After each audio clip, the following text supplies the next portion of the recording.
Ukrainian fucks Russian. And like, you know what I'm saying? Yeah. All right. So I'm going to try this one more time. If my stream goes down again, I'm done for the day. All right.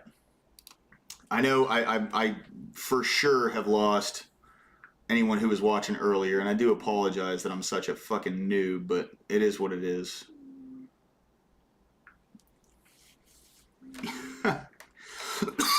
And maybe you won't even tune in, whatever. I'm still going to go reading because I want to learn more about this shit, man. That's what I do this for. I do this so I can learn. Is this going to... There we go. Okay. All right. So, as international attention focused on the crash, the government in Kyiv ground to a standstill. Svoboda and Udar withdrew their support from the ruling coalition. Yatsenyuk, frustrated, oh yeah, that's right, they rejected his resignation. In the east, the area under separatist control continued to recede as the Ukrainian military steadily advanced on the rebel strongholds of Donetsk and Luhansk.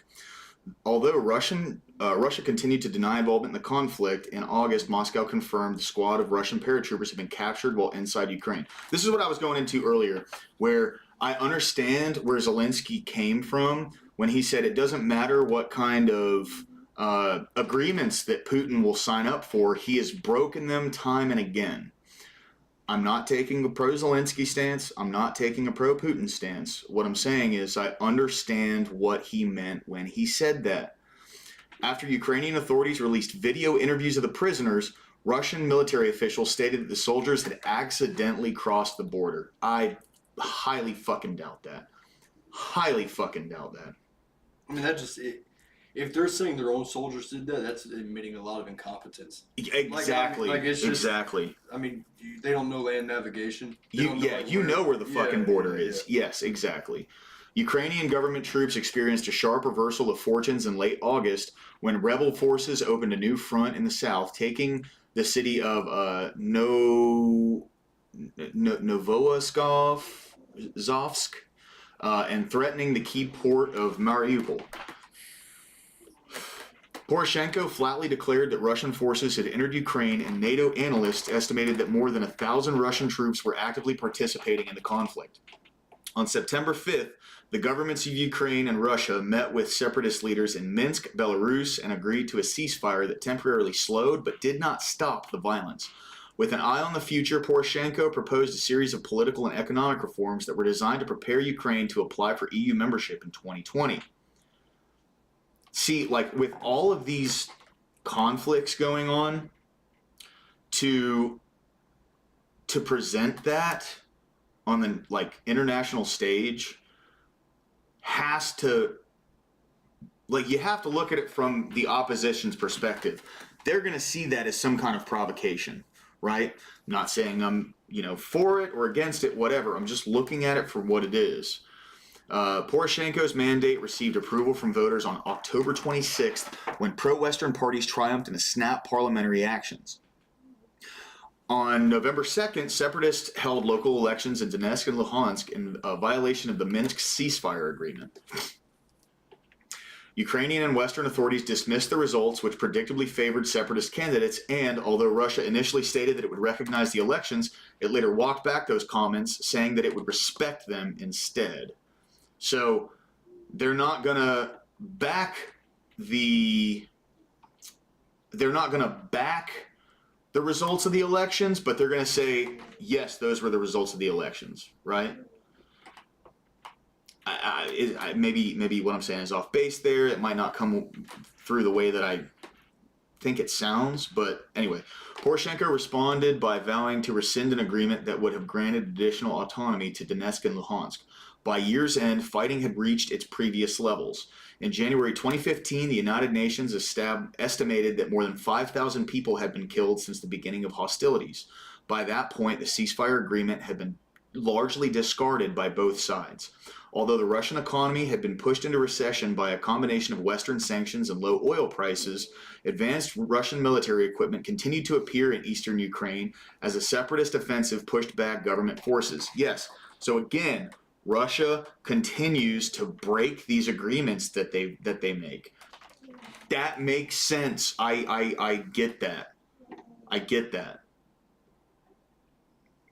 So yes, when Zelensky says these agreements we make with Russia don't really mean shit because he continues to break them, he's right. He's right. In late January, rebels occupied the fiercely contested Donetsk airport, little more than a ruin after months of heavy fighting. Oof. And they intensified efforts to capture the government-held town of Debaltseve. Debaltseve, however you pronounce that. Hundreds were killed in a shelling of civilian areas in a conflict zone, including at least 30 in a separatist rocket attack on Mariupol. And world leaders pressed for a diplomatic solution to the crisis. On February 12, 2015, the leaders of Ukraine, Russia, France, and Germany agreed to a 12-point peace plan that proposed, among other things, the cessation of fighting, the withdrawal of heavy weapons, and the release of prisoners and the removal of foreign troops from Ukrainian territory. The tenuous peace held, and heavy weapons were pulled back by both sides in early September 2015. Frequent violations of the truce left over 9,000 dead and more than 20,000 wounded by year's end, however. Again, these violations of the truce left almost 10,000 people dead between September and December.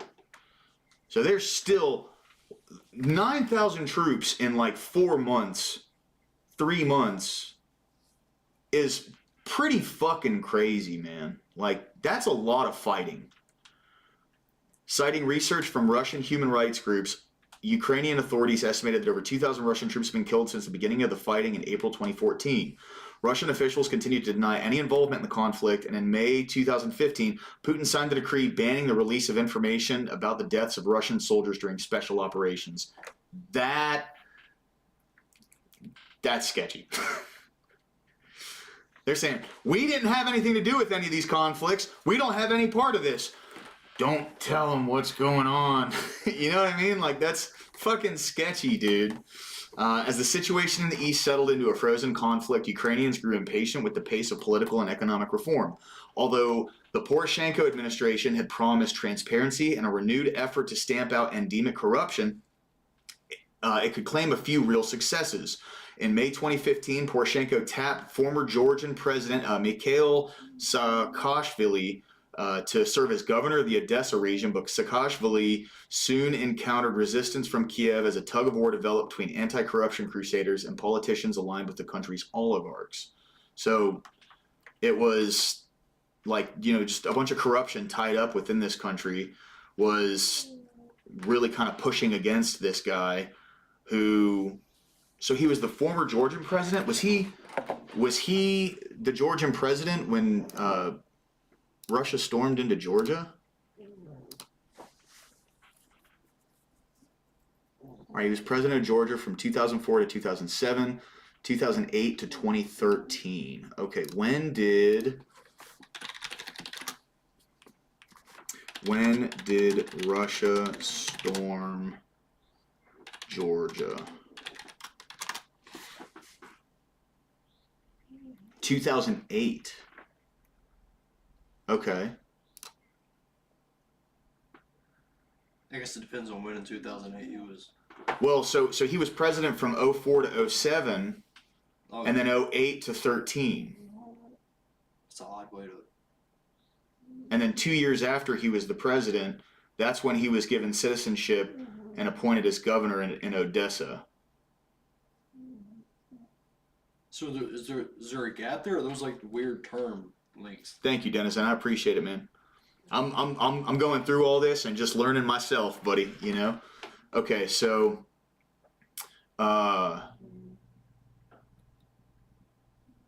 Unless there was a gap there, the way it's formatted, like 04 to 07, then 08 to 13, unless those were like weird terms and there was like a gap where he wasn't, like very shortly in between, like why would it not just say 04 to 13? I don't know. So there has to be, there's some distinction there because there was only a 3-year period on the first spread, and the second spread's a 5-year period. So anyway, okay, so So this guy took presidency before and, spitballing here, after Georgia was stormed by Russia. Okay. Where were we? Tap formers. Yes. He encountered resistance from Kiev as a tug of war developed between anti-corruption crusaders and politicians aligned with the country's oligarchs. So there were the people who were against the corruption, and there was the people who were corrupt, who were fighting, and that was keeping him from getting things done. Is the way that I'm reading this, right? That's what it sounds like. Prime Minister Yatsenyuk narrowly survived a vote of no confidence in February 2016, and he resigned in April of that year. Poroshenko quickly moved to install his ally Volodymyr Groysman as prime minister, but he was dogged by revelations about his use of offshore tax shelters during his tenure as president. That's where those. That's where the treason accusations probably come from, I would say. A leak of documents from the Panamanian law firm Mossack Fonseca unveiled that money laundering and tax evasion operation of breathtaking scope, implicating dozens of public figures and politicians from around the globe. Poroshenko denied any wrongdoing and stated that he had fully complied with the law. Sure. Poroshenko's public approval rating sagged into the single digits. Holy fuck. Approaching the 2019 presidential election, but a pair of events in late 2018 boosted his popularity. In November 2018, Russian naval vessels in the Kerch Strait fired on Ukrainian ships and seized both the ships and their crews. Poroshenko declared martial law in 10 regions, the first time such a step had been taken since Ukraine's independence from the Soviet Union. Okay, so they've been under martial law since the fall of the USSR. Okay.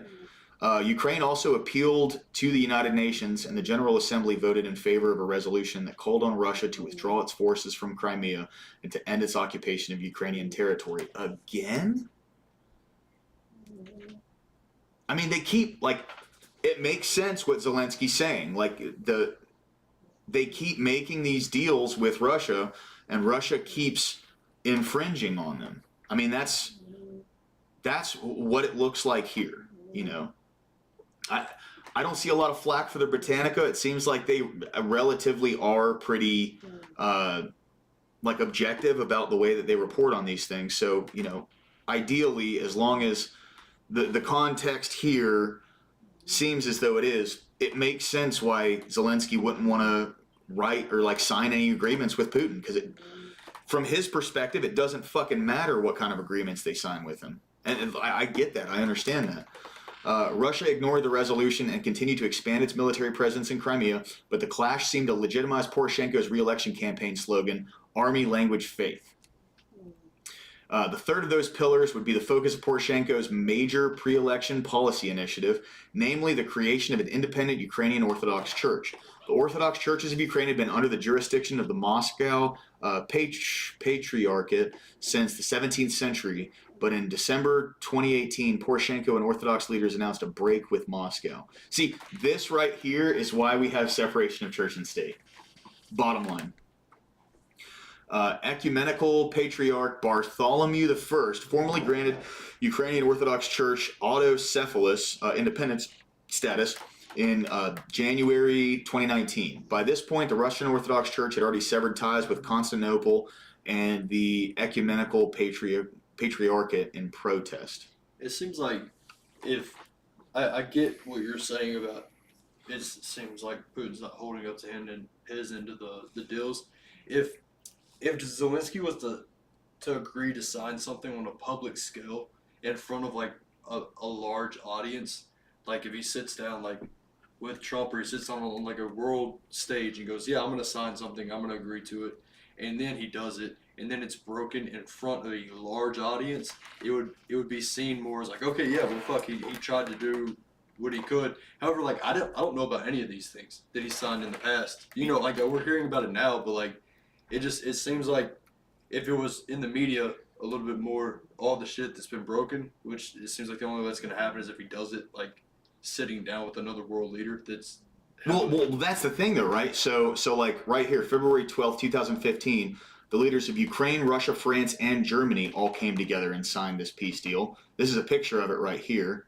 So that was in Minsk in Belarus, and then they also met in Geneva. Where was that? That was up here somewhere. Minsk in Belarus. It was saying they had met in Geneva and signed an agreement that still they broke that one as well. It seems like there's got to be something in it for and I'm just speaking from a very like novice point of view. I don't understand a whole lot about any of this, but it seems like there has to be something in it for the U.S. like with Russia. There's got Well, I'm gonna get into that, dude. because it just doesn't make sense. Like if all the other world leaders going, hey yeah, like fucking This is one hell of a fucking article right here, bro. I remember when this article dropped, and it changed my perspective on all this. Right? Like I'll just read the headline. We'll get into everything. The spy war: how the CIA secretly helps Ukraine fight Putin. For more than a decade, which means for more than 10 years, the United States has nurtured a secret intelligence partnership with Ukraine that is now critical for both countries in countering Russia. This was written February of last year, which means CIA had an intelligence partnership with Ukraine during the Maidan Revolution that overturned their government. oh, so it's a proxy war. Like we're fighting Russia through Ukraine. Like by proxy, we're using Ukraine and sending them all of our shit for them to solve a problem for us that we don't want to get directly involved in. I mean, to some degree, possibly. I'm not exactly sure. You know, it's definitely a proxy war, but what the ends are, I'm not sure of. Does that make Like sense? is China funding Russia or helping Russia out? I wonder, in the United States helping Ukraine out to both fight. Like, Well, 'cause I don't think they Russia's- found Chinese soldiers in Ukraine. Yeah, That's been proven.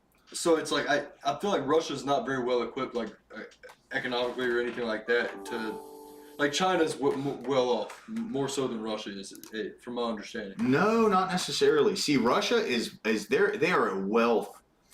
So just for perspective, this is true, and I'm gonna pull this up just so the EU has given more, has paid Russia more money in oil than they've given Ukraine in aid.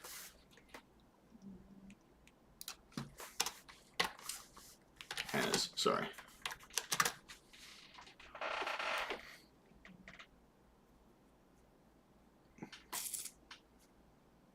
Yes.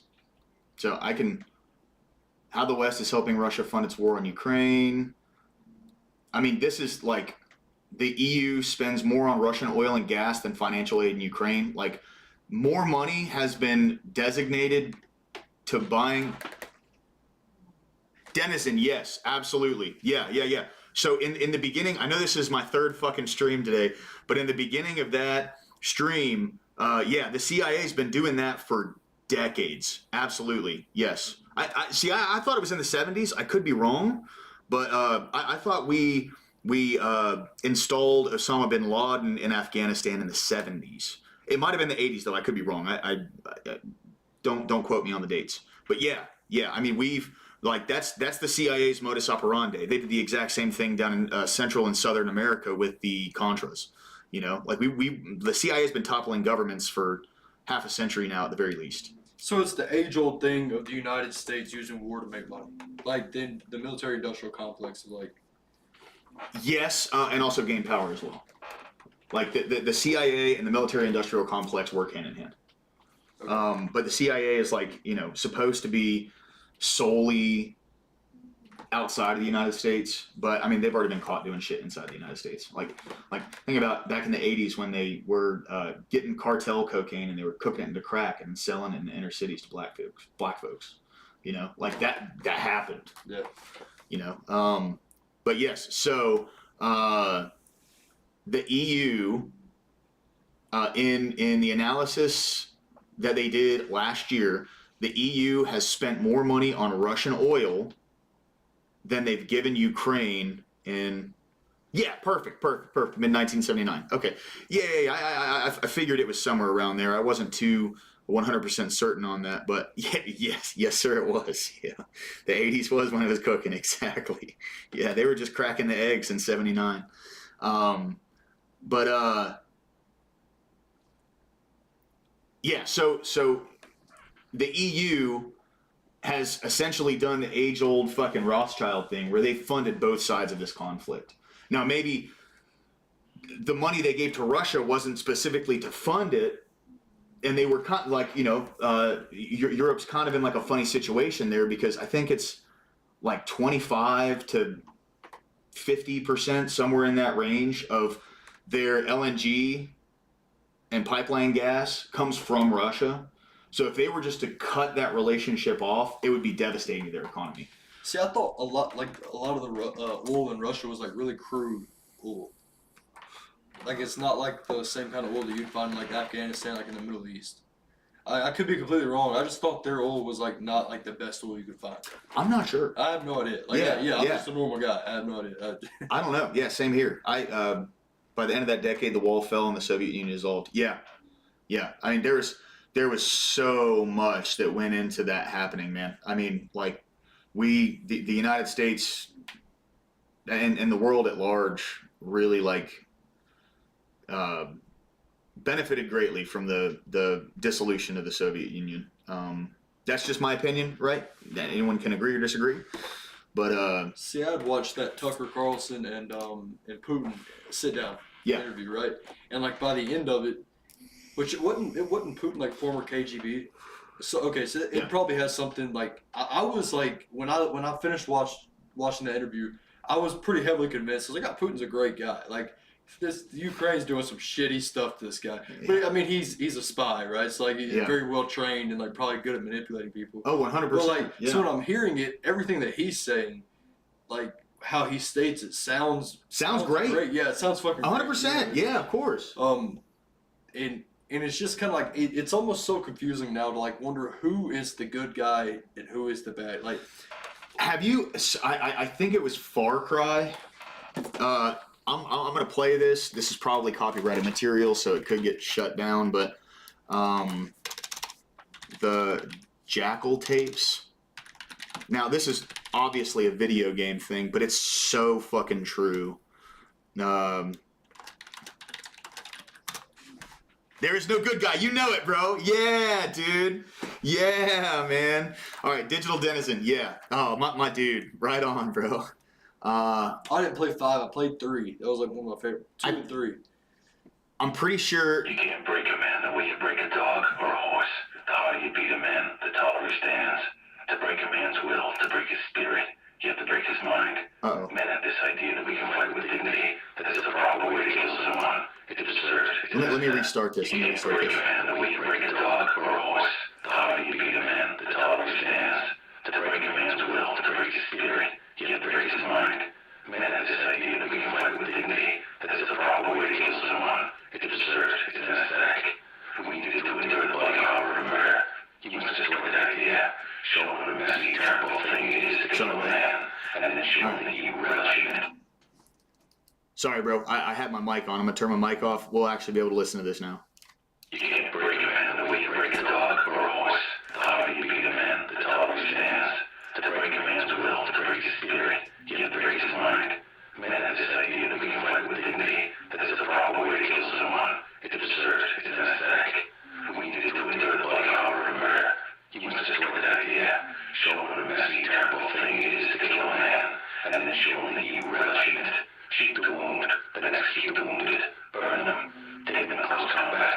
Destroy their preconceptions of what a man is, and you become their personal monster. When they fear you, you become stronger, you become better.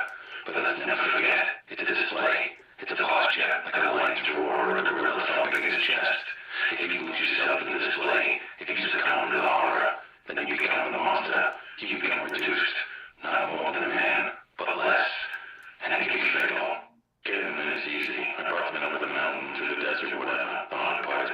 inside the country.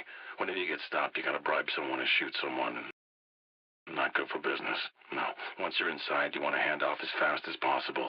Let the customer deal with it. How do they move a shipment? I delivered 300 kilos of C4 to Bentue about 6 months ago. He showed up with a dozen of his men, dead men. He packed C4 into the corpses, figured no one would search them. Smart guy.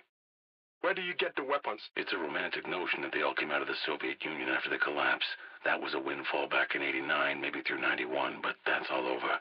I move weapons, I profit from circulation. You get a ceasefire in Liberia, both sides disarm. You think they slag 2,000 tons of guns? No. They sell them to me. I resell them wherever the next war is starting. Those same Soviet guns from 1989. Well, that's about half. The rest mostly come from old European armies. After they abandoned their colonies in the 60s and 70s, you know, French guns, Dutch, Belgian. So some of these guns are very old. They've been sold, bought, and sold repeatedly. They're not biodegradable. Only the dead are biodegradable. Why arms? Why not?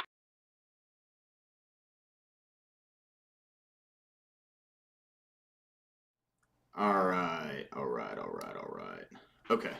So yeah, that was a perfect example on, you know, we can, just like you were saying, Denizen, there's no good guy when it comes to wars like this. You know, Far Cry 2 is the best Far Cry fight me. Yeah, buddy, I'm with you on that, EOD. I agree. Hell yeah, dude. Aside from constantly getting malaria all the time, it was a great game. Yeah, man. Yep. No, that's pretty insane. You know, I will say I was lucky enough. So my granddad, he was a big fan of old movies. And he showed me the first All's Quiet on the Western Front, like the old version. That was a true like idea into what war was. My granddad was he wasn't. It's not was. My granddad is a great man. He's always been anti-war. I've always been anti-war. Like I understand necessary battles when it comes to defending yourself, but when yeah, buddy.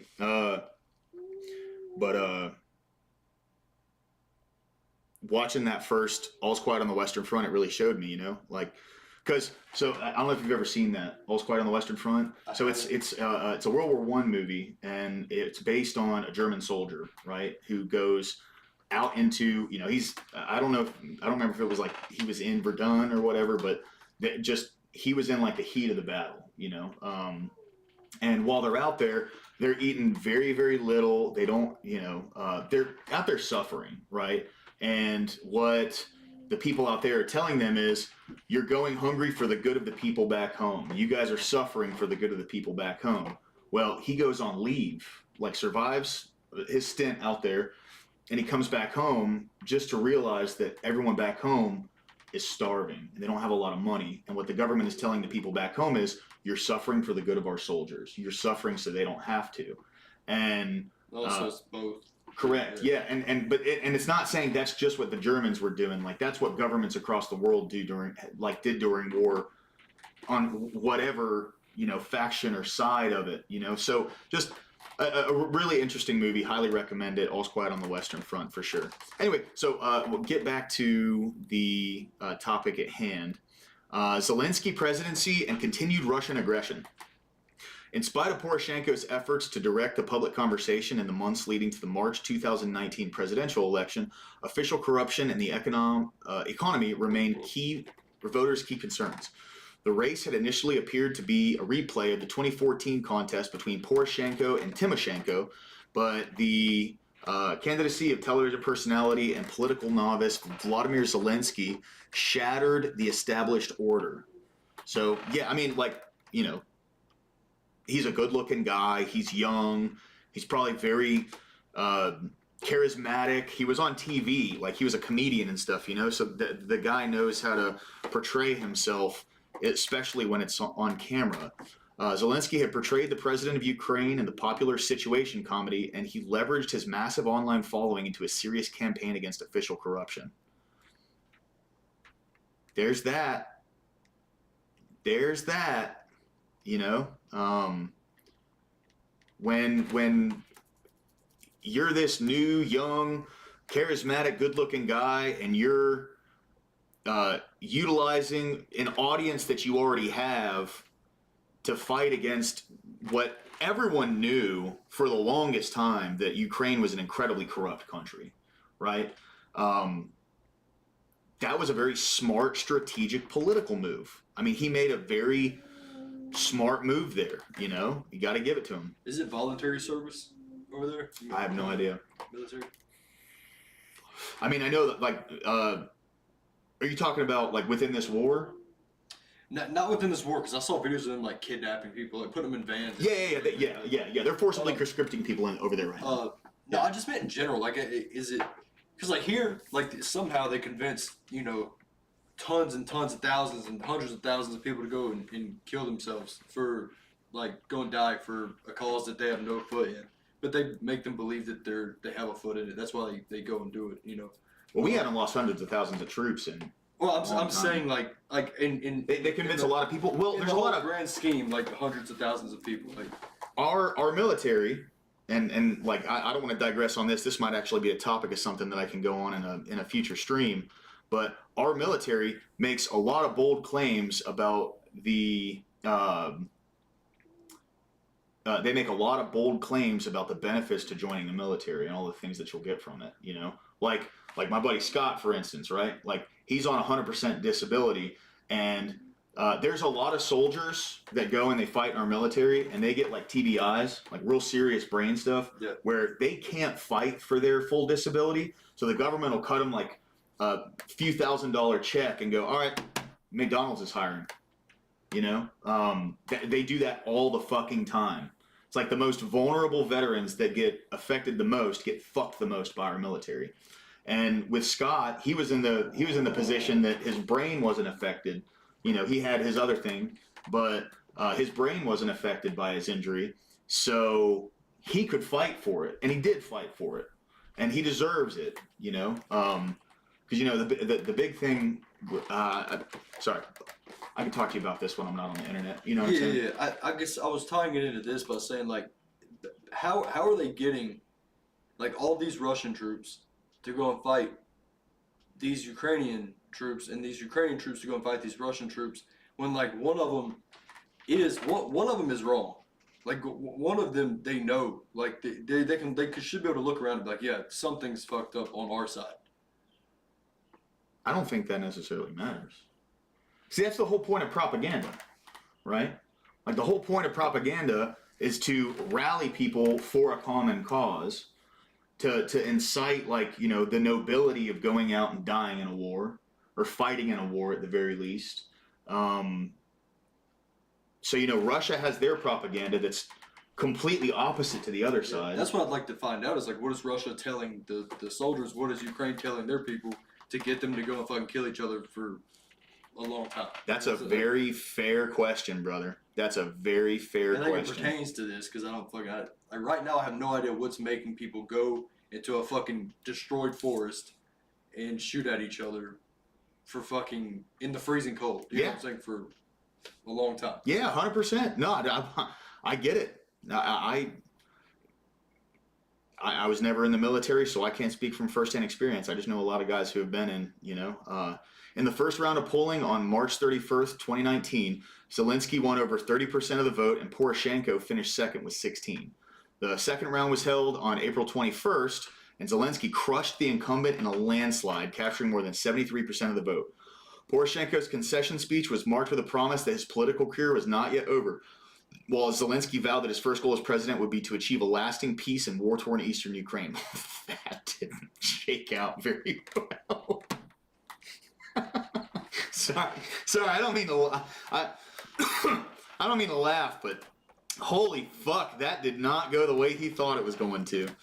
Zelensky took office on May 20th, 2019, and used his inauguration speech to announce the dissolution of parliament and the triggering of snap legislative elections. Those elections, held on July 21st, delivered an absolute parliamentary majority to Zelensky's Servant of the People Party.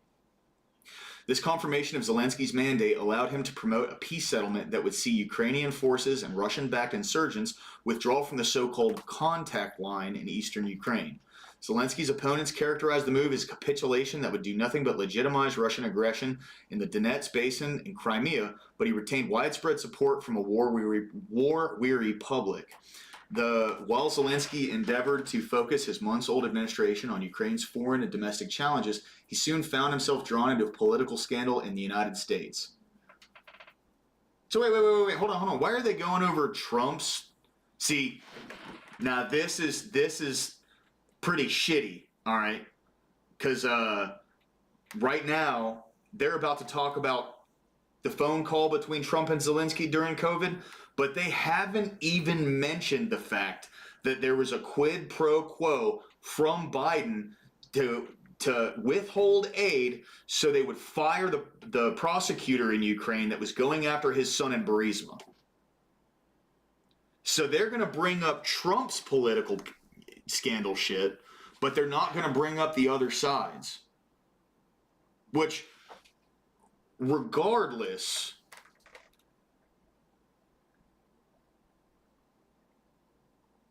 let me just keep reading into this, sorry. So some $400 million in military aid for Ukraine has been approved by the U.S. Congress, but U.S. President Donald Trump put a hold on the funds prior to a July 25th, 2019 phone call with Zelensky. During that call, Trump urged Zelensky to investigate the son of a political opponent. No, that's not, see, that's such a shitty way to phrase that. They were already investigating him, and Joe Biden withheld aid. It was like over $1 billion in aid until they fired the guy who was already investigating Hunter over there.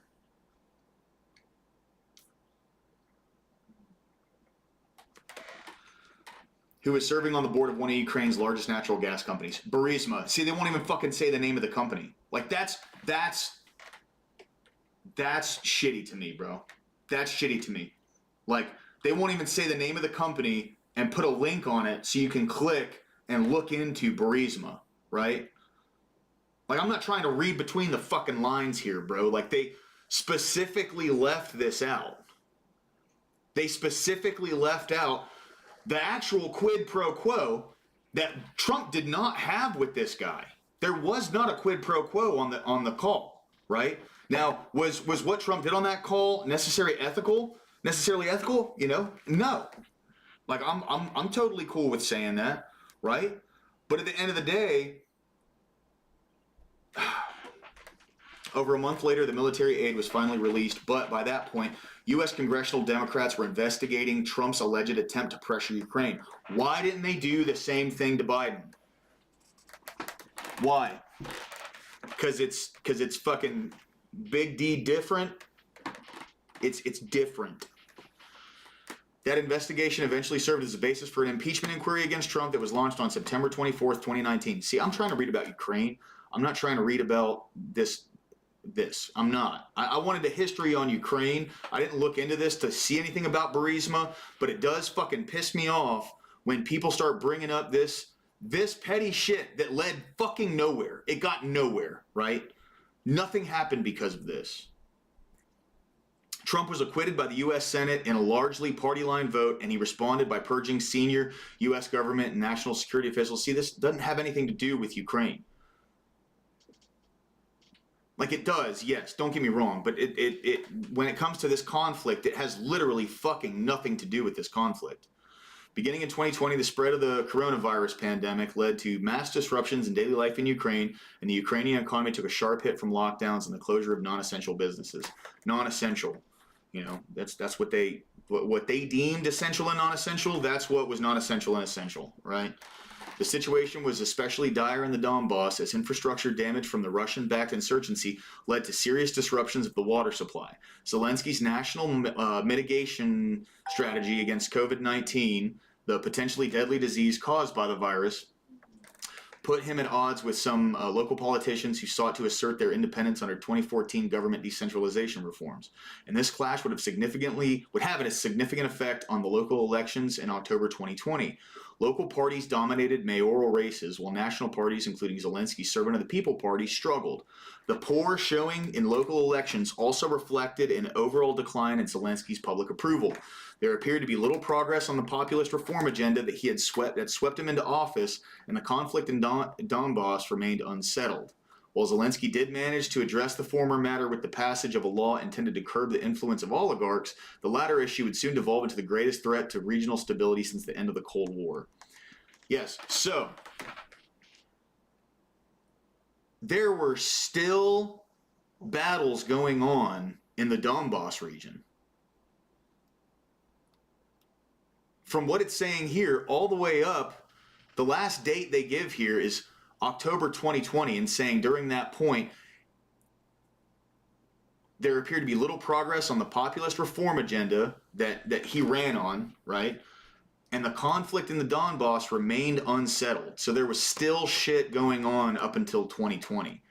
So this just didn't sweep up. It wasn't just a thing that just happened. There was like, from what it looks like here, from everything we've read so far, there was a consistent escalation with like intermediaries of a lack of fighting.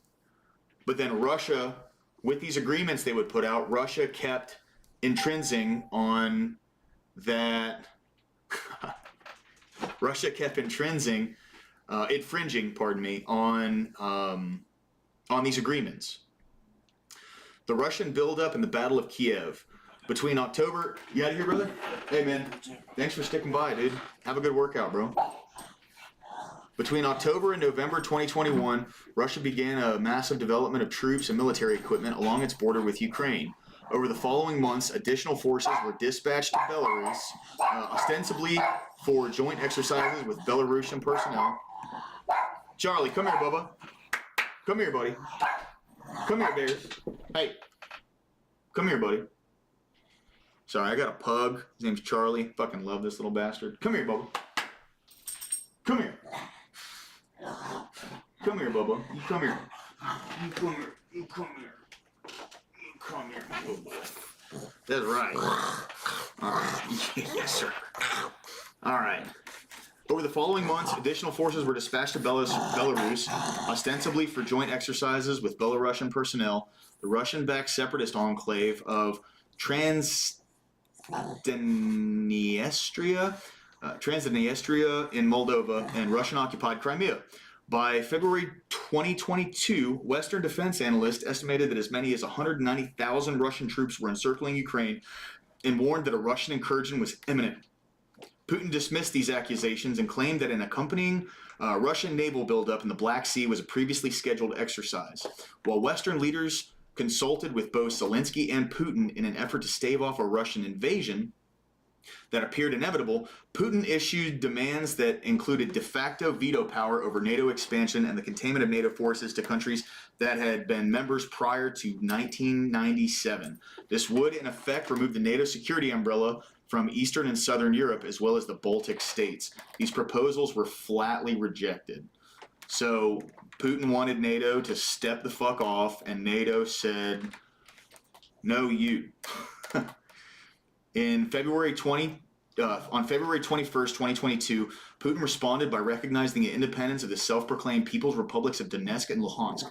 Putin ordered Russian troops into Ukrainian territory as peacekeepers, and Russian military activity in the Donbass, ongoing since 2014, but consistently disavowed by the Kremlin, at last became overt. Western leaders pledging solidarity with Ukraine responded by levying a raft of sanctions against Russian financial institutions. In the early hours of February 24th, Zelensky addressed the Russian people directly, delivering an impassioned plea for peace, but vowing that Ukraine would defend itself.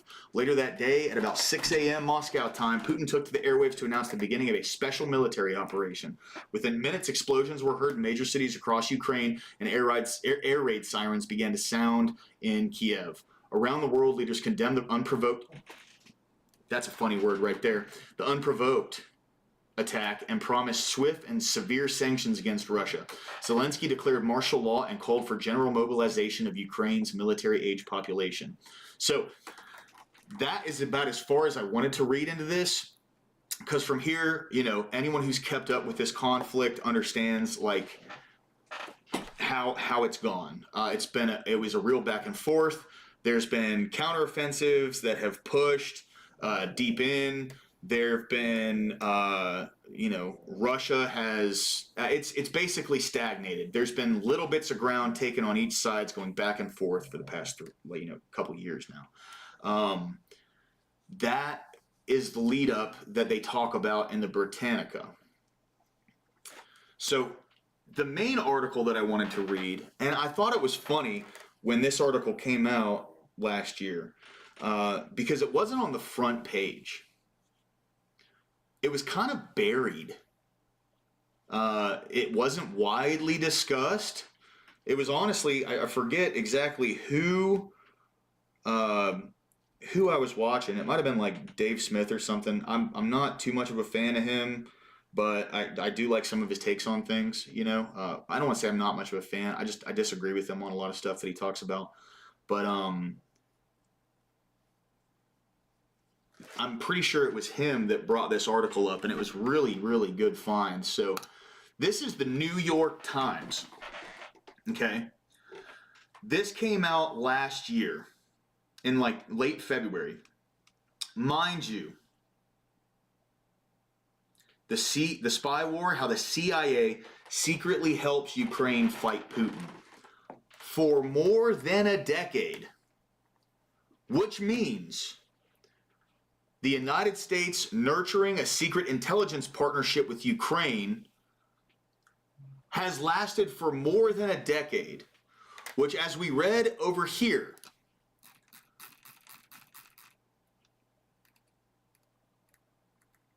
let me find it. Sorry. Wish I could like bookmark little sections on this thing so I could see. This intelligence partnership predates the Maidan Revolution. It predates this revolution. So, very stinky. Hey, Panchuchin! Thank you, man. I appreciate that, brother. Thank you. So this intelligence partnership that the CIA had with Ukraine predates the revolution that toppled their government in 2014. I believe it was, right? Was it 2014? Hold on, let me get my dates straight because I don't want to... Yes, 2014. Which totally makes sense that, 2014, their government is overturned with a rebellion, and later that year, Putin utilizes that weakness in their political structure to take over Crimea. Like that, I'm not saying I'm pro that or against that. I just understand it. That makes sense. So let's read this article. It's not super long.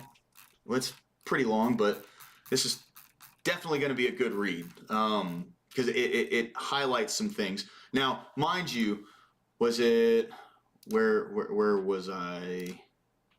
I think I was in this, and it was just really far down. But yes, the word they used to describe this was unprovoked.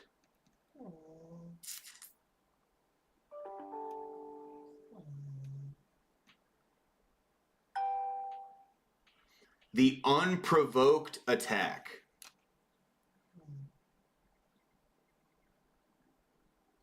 Now, mind you, this wasn't just...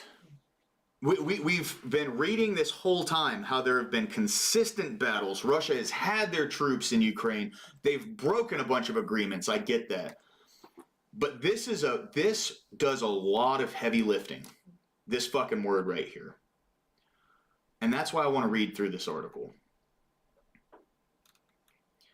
Nestled in a dense forest, the Ukrainian military base appears abandoned and destroyed. Its command center, a burnt-out husk, a casualty of Russian missile barrage earlier in the war. But that is above ground.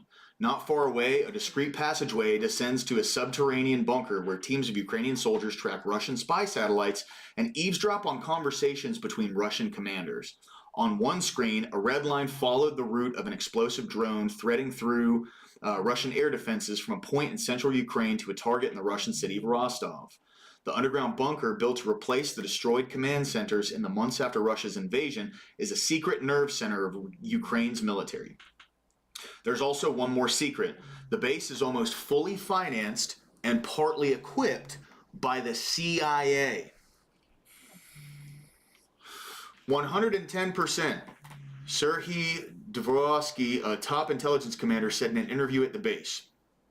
Now entering the third year of a war that has claimed hundreds of thousands of lives, the intelligence partnership between Washington and Kiev is a linchpin of Ukraine's ability to defend itself. The CIA and other American intelligence agencies provide...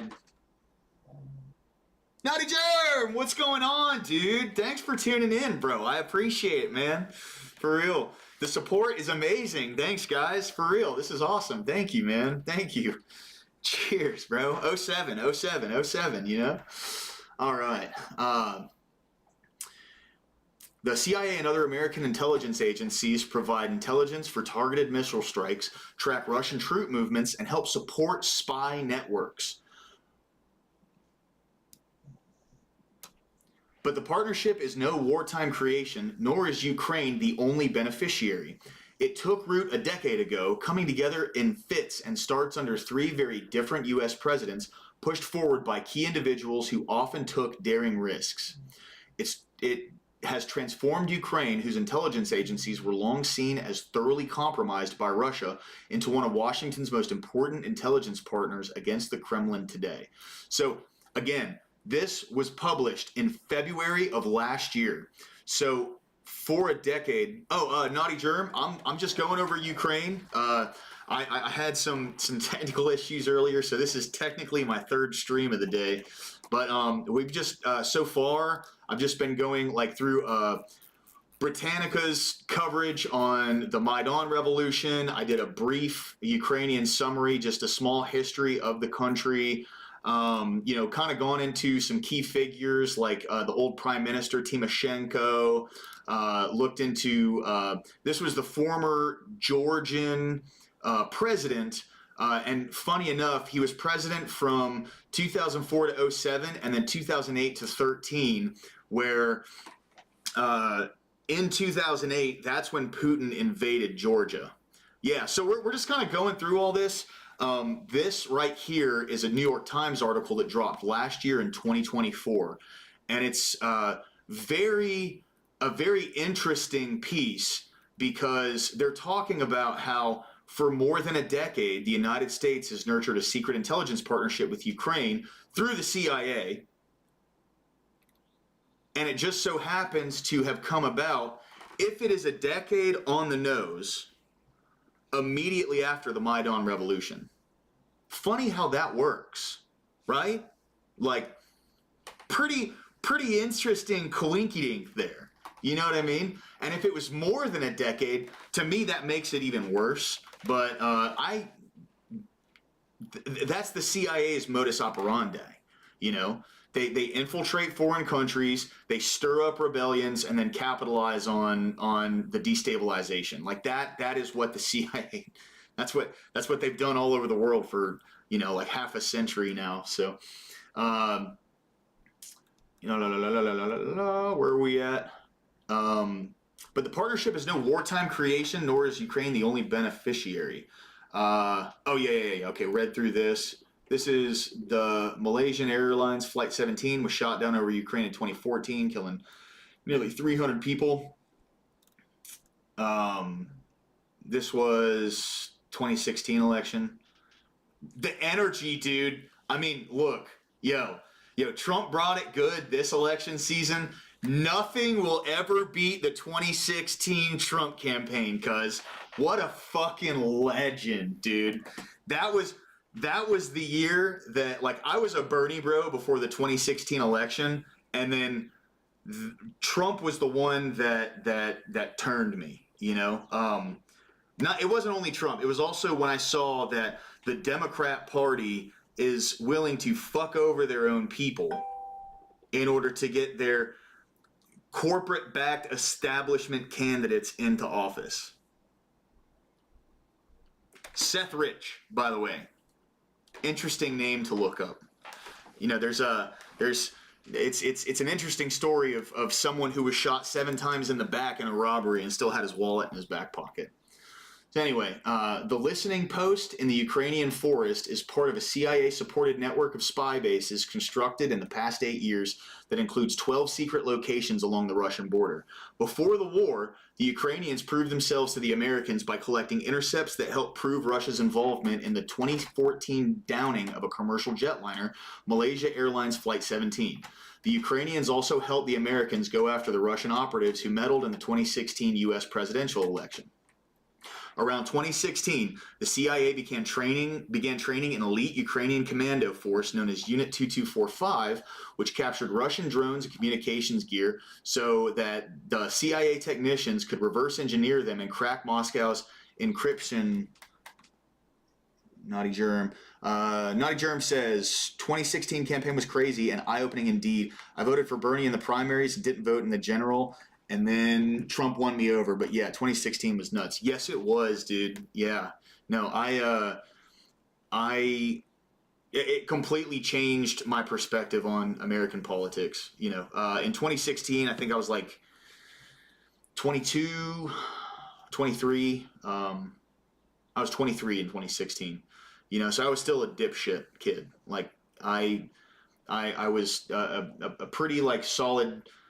I mean, I really got disillusioned with Obama, you know, because I'm an anti-war guy. That's just my thing. I know people can disagree with that. I'm pro-military. Like, I want a strong military, but I'm definitely anti, like, war for money, you know. And that's just where I stand with that. But Obama proved himself to be the exact opposite of everything he ran on. He ran on getting our troops out of the Middle East, or at least starting to like de-escalate that whole conflict over there, and instead did the exact opposite and sent like tens of thousands of more troops over to occupy areas, overthrew Libya. We were like in this back and forth with Syria. We bombing them, we weren't bombing them. You know, there's just a lot of shit that happened during Obama's presidency that really like disillusioned me with establishment Democrats. And then, you know, Bernie stood for the populist element that I really stand for. But once I saw what the Democrats did to him in 2016, man, I mean, that was it. Like, I could never vote Democrat again, ever. Like, they would have to entirely redeem their party through like taking accountability for the things that they've done, and admitting to things and purging these, serious fucking like sociopaths, like mafia bosses that they have in their party, like the Hillary Clintons and you know, along those lines. Like, they'd have to get rid of all these people, throw them in jail, take accountability for everything in order for me to ever vote for them again. But that's just my own opinion. So around 2016, the CIA began training an elite Ukrainian commando force known as Unit 2245, which captured Russian drones and communications gear so that CIA technicians could reverse engineer them and crack Moscow's encryption systems. One officer in the unit was Kirilo Budanov, now the general leading Ukraine's military intelligence. Huh. Isn't that interesting? The CIA trained this force, and one of the officers in this force trained by the CIA is now the general leading the Ukrainian military intelligence. And the CIA also helped train a new generation of Ukrainian spies who operated inside Russia, across Europe, and in Cuba, and other places where Russians have a large presence. So we've been training spies and shit over there for a long time. Again, I want to go, I want to highlight this word, okay?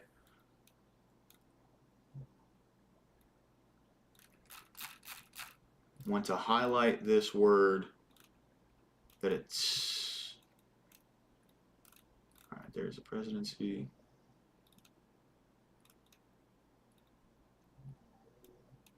Where is it? There it is. Already highlighted for me, bro. Unprovoked. The CIA also helped train a new generation of Ukrainian spies who operate inside Russia, across Europe, and in Cuba, and other places where... Ashton, what up, dude? You in here? Welcome, welcome. If I missed one of your chats, I apologize, my man.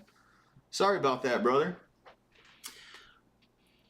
All right, the relationship is so ingrained that CIA officers remained at a remote location in western Ukraine when the Biden administration evacuated U.S. personnel in the weeks before Russia invaded in February 2022. So we were actively involved over in Ukraine before Russia invaded. Again,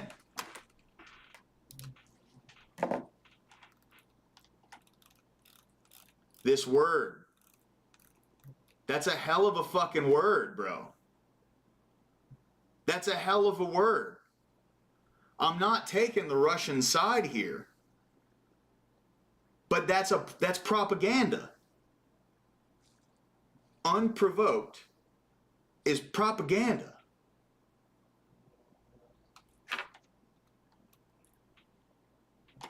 All right, anyway. During the invasion, the officers relayed critical intelligence, including where Russia was planning strikes and which weapon systems they would use. Okay, so that makes sense. We had people over there that were actively working with the Ukrainian military and showing them how to utilize all the shit that we had probably already given them. See, it doesn't talk about any, like we've been giving them aid. It doesn't,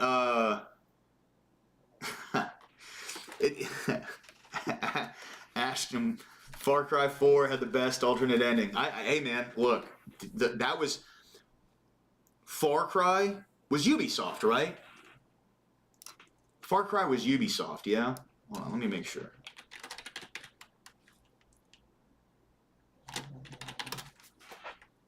Yeah, it's Ubisoft. Yeah. My, how the mighty have fallen. Jeez, man. These guys, dude, Ubisoft were literally like the godfathers of games. They were amazing for years. I mean, dude, like, see, so I'm a big fan of the Division 2. Love that game. I have it uninstalled, and I'm not going to get the DLC. And it's not like a fuck the Division 2 kind of thing. Once I get disillusioned with a studio, I really can't, like, go back to them, you know? Like, Bungie, pivotal in my fucking childhood, right? Again. Like, it sucks, man, you know? It's like childhood ruin kind of stuff. Yeah, the Prince of Persias, the old Assassin's Creeds. What other games? I mean, they're like the Far Cry series, Rainbow Six Siege. Dude, Ubisoft they were just legendary, man. Oh, their stock price has gone up a little bit. Anyway, let's get back to the topic at hand. I apologize. I was digressing there, guys. Without them, there would have been no way for us to resist the Russians or to beat them, said Ivan Bakanov, who was then head of Ukraine's domestic intelligence agency, the SBU. Dead Russian soldier in Kharkiv the day of the 2022 invasion. Now, I will say, they got the brakes beaten off of them in a lot of places. Oh, dude, OG Halo was fucking amazing, dude. Combat Evolved, bro. Man. Talk about, I think that shit came out when I was in like 5th or 6th grade, dude. Like, Ubisoft was best. Do you remember the Ghost Recon? Yeah, Ghost Recon was the bomb, dude. Yeah, like, they did really good with all sorts of like stealth type games, you know? Like Ghost Recon was really good. What was the other one? Splinter Cell. I don't know if that was Ubisoft though. Was Splinter Cell Ubisoft?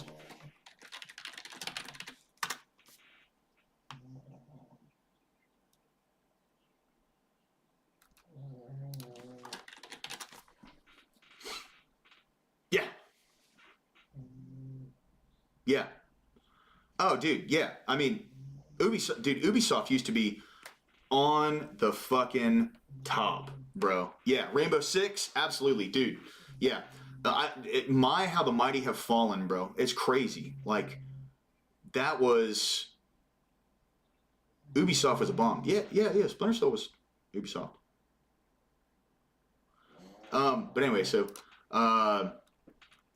here's just Russian artillery. This is what it does to buildings. That's a fucking dude. Like, and that's one thing. Like, I don't have a shitload of respect for reporters, right? And a lot of American journalists, but I do gotta say, bro, the people that go into areas like this, like wartime reporters, who go out and get these sorts of pictures and put themselves in a position where they could easily be killed. There is a large amount of respect I have for that dedication to your craft. Right now, whether or not I agree with your politics on that, like, you got to give credit where credit's due. That's pretty fucking intense. Like, you're not picking up guns and killing folks. But you're in the firing line, you know what I mean? You're like on the opposite side of the firing line. The details of this intelligence partnership, many of which are being disclosed by the New York Times for the first time, have been closely guarded secret for a decade. More than 200 interviews, current and former officials in Ukraine, the United States, and Europe described a partnership that nearly foundered from mutual distrust before it steadily expanded, turning Ukraine into an intelligence gathering hub that intercepted more Russian communications than the CIA station in Kiev could initially handle. So that's why. So this is the thing, right?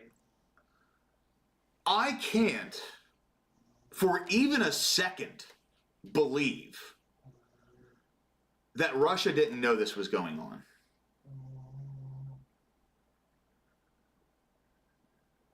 You can't, like, no one will ever be able to convince me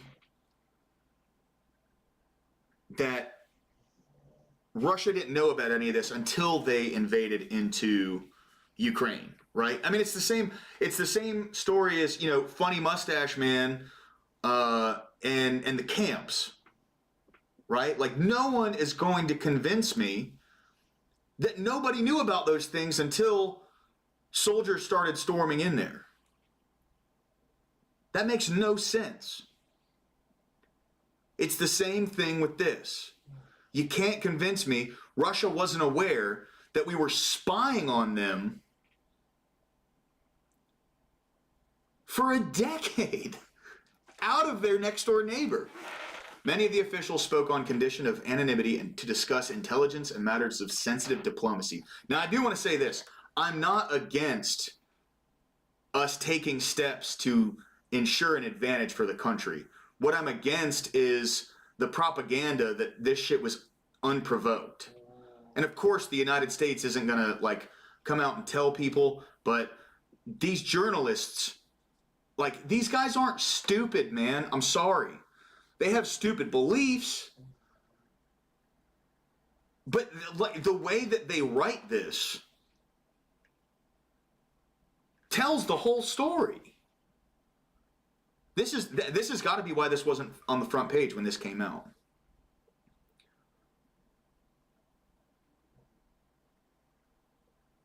Correct. Yes, Naughty Germ.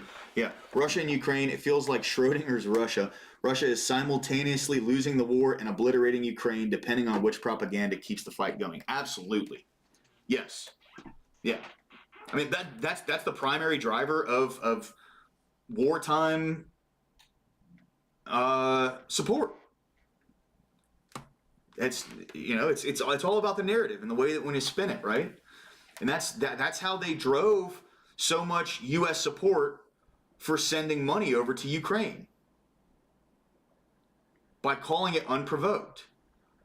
By not releasing this on a mainstream news platform until fucking 2 years later.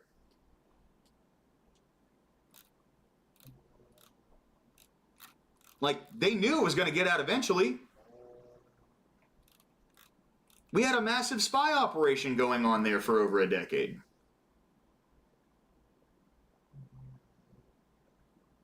They knew it was going to get out eventually. But instead of just coming out with it, they have to add the propaganda to glaze it up, how we're helping Ukraine fight Putin. This had nothing to do with Ukraine fighting Putin. We just had a foothold in their country so we could get intelligence operations pushed through. And probably preemptively knew this is going to end in one way only. So for years we were training their people on how to combat Russia. And we even had people over there that were directing them on how to use the equipment that they already had.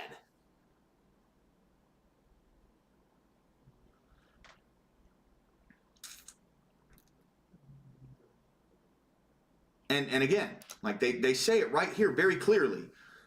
The CIA began training an elite Ukrainian commando force in 2016, 6 years, over half a decade, before the invasion of Ukraine. The CIA began training an elite Ukrainian commando force. One officer in the unit was this Budanov guy, and he's the general that is leading their military intelligence. You mean to tell me there's no form of, like, compromise going on there? Just being real about it. So anyway,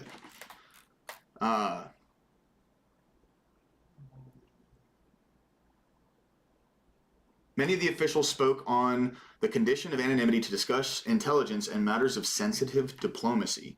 Now these intelligence networks are more important than ever as Russia is on the offensive and Ukraine is more dependent on sabotage and long-range missile strikes that require spies far behind enemy lines. They are increasingly at risk.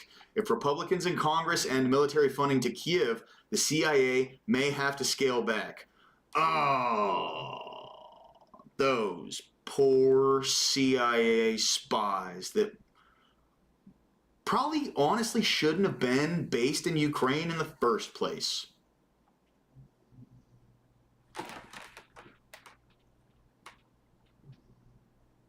And of course they're gonna like rail against Republicans not wanting to fund this shit with hundreds of thousands of bodies continuing to stack up every fucking week.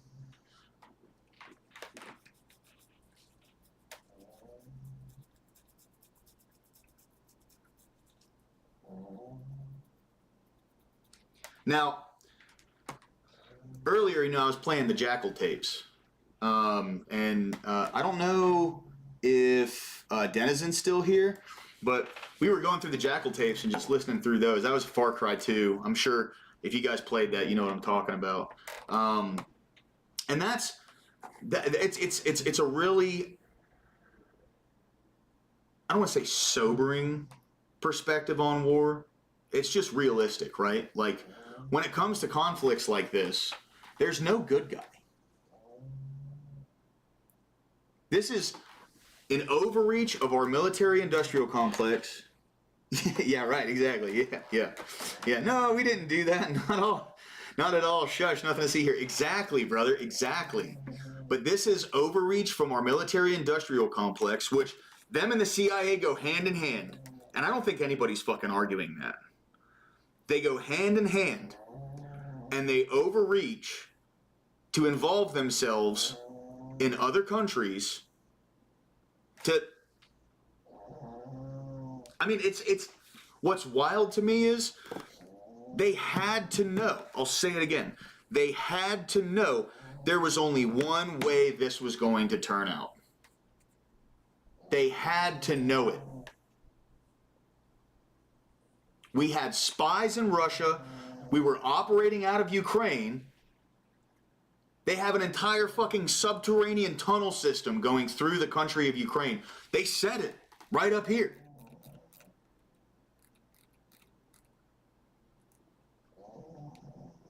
Not far away, a discreet passageway descends to a subterranean bunker. Oh, sorry, a bunker, excuse me. We have bunkers, underground bunkers, where they track spy satellites and eavesdrop on communications between Russian commanders. All developed by the CIA over the past 10 years.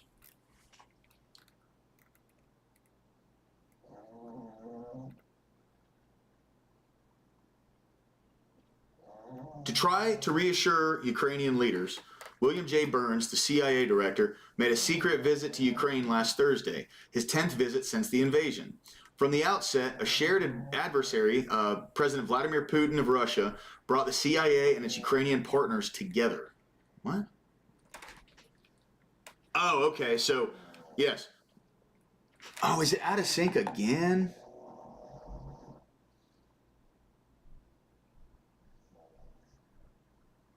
Oh man, dude, I don't know why that keeps happening, bro. I gotta figure it out.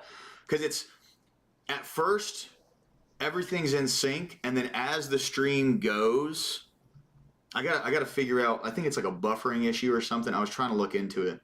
You know, funny enough, that's why like the title of this stream is Tech Noob Talks Foreign Wars, because I'm a fucking noob when it comes to a lot of this kind of stuff, man. I'm very new to the streaming thing, so any guidance, point in the right direction, guys, really fucking appreciate it, man.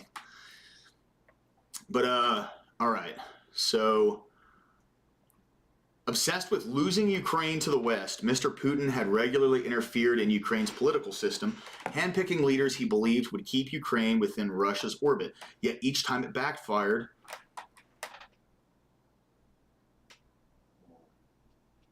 Okay, I'm gonna try that. Thanks, EOD. EOD, the fucking legend himself, dude. Okay, hold on. Let's go. Oh, wait. Okay, how's that? Let me know if that's better.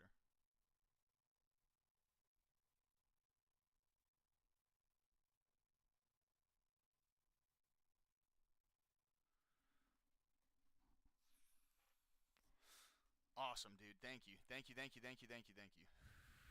Okay. Cool. All right. See, and now, you know what's crazy is I was talking to Rob, and he was telling me to do it like this, and I'm still... See, now that's crazy. Hold on. Wait a minute. There we go. Okay. Now switch it back to the good one. Okay,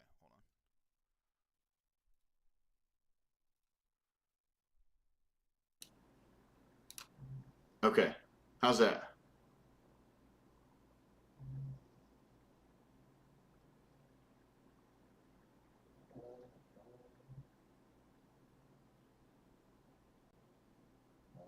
See, I was talking to Rob, and he was kind of running me through some of this stuff. Which, shout out. I mean, I know, I'm pretty sure everyone in the stream right now is from Rob's chat. But awesome, thanks, brother. Yeah, thank you. Yeah, so Rob Noor, absolute fucking legend, really helping me kind of navigate all this streaming stuff because I don't know nothing.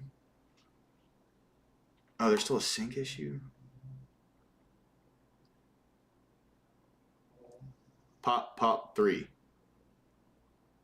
I see it, yeah. Oh, damn it. Okay, so where... You can't hear nothing, Ashton?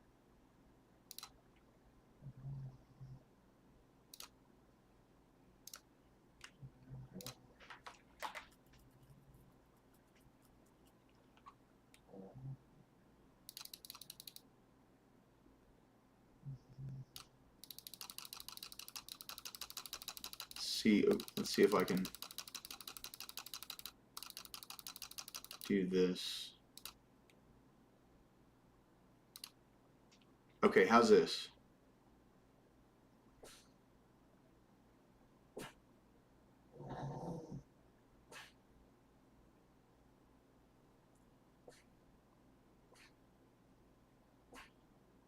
Yeah, fair. I mean, EOD, that's a good point. Panchuchin, yeah, man, thank you, bro. Yeah. Love Rob, dude. And yes, yeah, he sure is, bro. I really can't wait to see him grow, dude. Like, he deserves every bit of it too, man. He's such a good fucking guy, bro. Like, I know, dude. I know, man. And he made most of that in one night. That man deserves it, though, bro. He really does, dude. Rob deserves every penny he makes, dude. Seriously. He's such a good guy, bro. All right, so the shared adversary, obsessed with losing Ukraine to the West.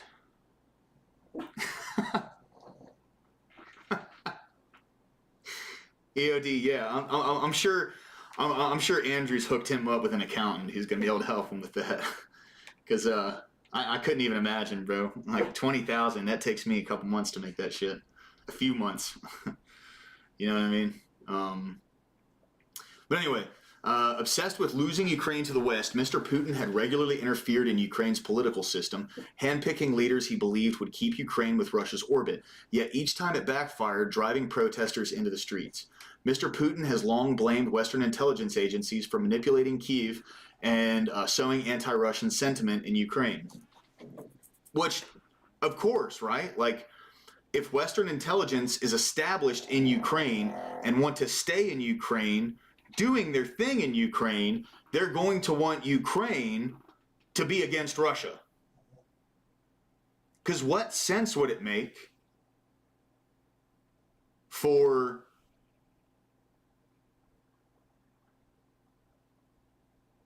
okay, for instance, let's say the US and Canada, we are incredibly tight allies. Hypothetically, we're incredibly tight allies, okay? What sense would it make for the US to let Mexico come into the United States to spy on Canada? The US wouldn't have it. Hypothetically, like ideally, right? Ideally, I would hope we wouldn't do something like that with one of our allies. But that's the same concept, where if Ukraine was really tight with Russia, they wouldn't allow the CIA to come in.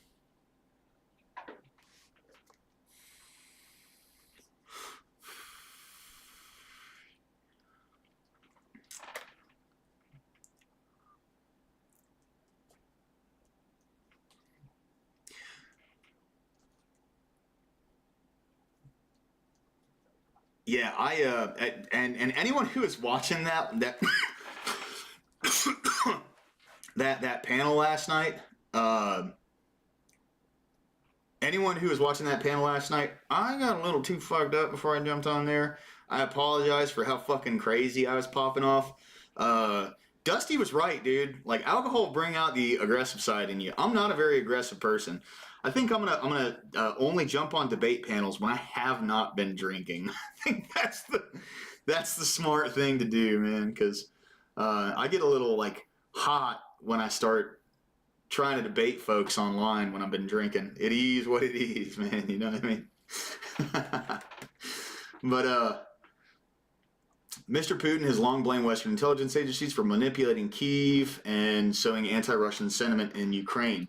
Toward the end of 2021, according to a senior European official, Mr. Putin was weighing whether to launch his full-scale invasion when he met with the head of one of Russia's main spy services, who told him that the CIA, together with Britain's MI6, were controlling Ukraine and turning it into a beachhead for operations against Moscow. So he did know.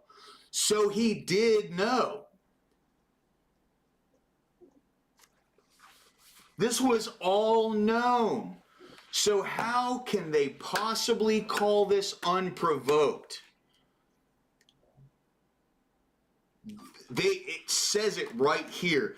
They were turning Ukraine into a beachhead for spy operations against Russia. That's why Oh yeah, no, 100%. I sure as fuck was EOD. Yeah, yeah, and that's. I just yeah,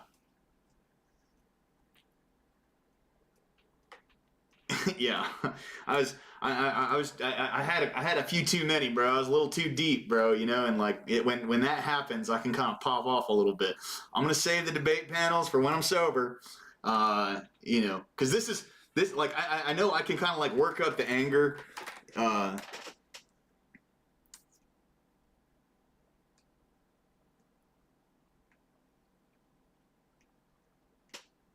Yeah. I mean, I like so naughty. I didn't like pop off and say anything stupid. I just got really, the thing that was really starting to frustrate me was I kept trying to get a point across, and then there were two guys that showed up, and they would ask me really like off the wall questions.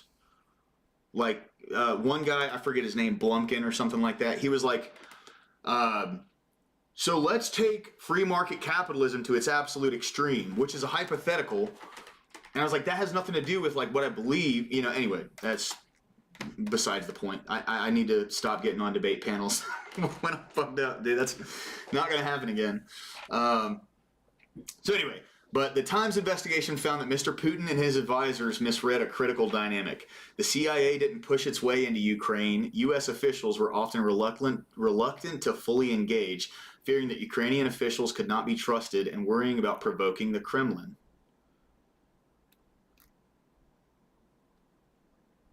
What kind of car is that?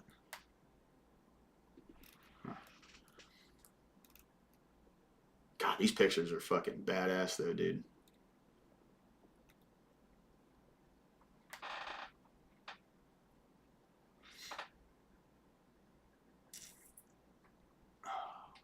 Yet a tight circle of Ukrainian intelligence officials assiduously courted the CIA and gradually made themselves vital to the Americans. In 2015, Kondratyuk, the Ukraine's head of military intelligence, arrived at a meeting with the CIA's deputy station chief and, without warning, handed over a stack of top-secret files. That initial tranche contained secrets about the Russian Navy's Northern Fleet, including detailed information about the latest Russian nuclear submarine designs. Before long, teams of CIA officers were regularly leaving his office with backpacks full of documents. So we've been getting all of this information on Russia for over a decade. And Putin fucking found out about it. Like, I'm not taking a pro-Russian stance here. I'm just looking at this objectively. That totally makes sense. He didn't, and it's funny how they didn't bring this up. They just called this an unprovoked attack. Like, he didn't amass troops on the border until, from what it's saying up here, toward the end of 2021, which is when he started putting troops on the border of Ukraine. Putin was weighing whether to launch his full-scale invasion when he met with the head of one of Russia's main spy services, who told him that the CIA with MI6 were controlling Ukraine and turning it into a beachhead of operations against Moscow. And this entire article we're reading is about how for 10 years, that usurps, or that goes past 2021. They weren't a new thing at that point. It was almost 10 years old then that they've been doing these operations over there and getting all this information on Russia. So to that degree, of course he's going to throw his people into Ukraine. Of course he's going to do that. See, it would, and you're not going to get as much public support behind throwing money at this thing if the United States comes to the people and says, hey guys, just to let you know, for about a decade, we've been spying on Russia through Ukraine, and now Russia's coming in to take over our areas of operation. This is what we're going to be sending money over there for. People would be fucking pissed. People would not support something like that. Of course they wouldn't. Of course they wouldn't. That being said, they need to make it out like Ukraine is the poor victim in this circumstance. When let's be very clear, Ukraine was working with the CIA this entire time.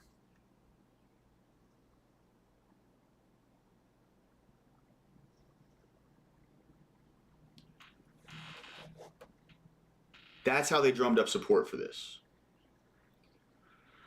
They drummed up support by portraying Ukraine as a victim and us as the noble world police that were coming in to save the day for the bad guys.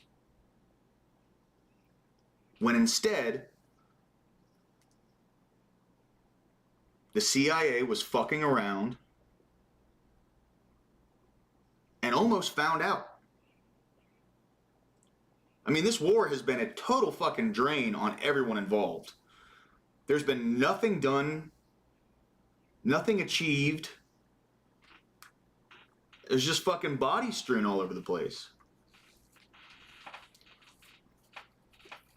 I'm not taking a side here,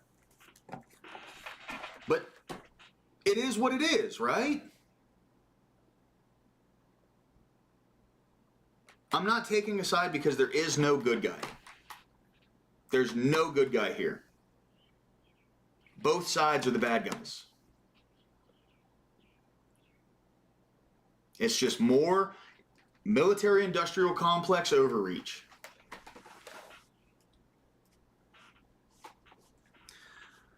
We understood that we needed to create the conditions of trust, Kondratyuk said. As the partnership deepened after 2016, the Ukrainians became impatient with what they considered Washington's undue caution and began staging assassinations and other lethal operations which violated the terms of the White House thought the Ukrainians had agreed to. So they were staging murders and, in a very broad language, other lethal operations. And that was post 2016.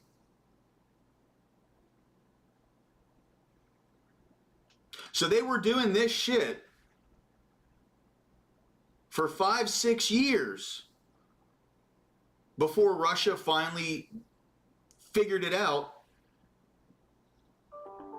and stormed the fucking country.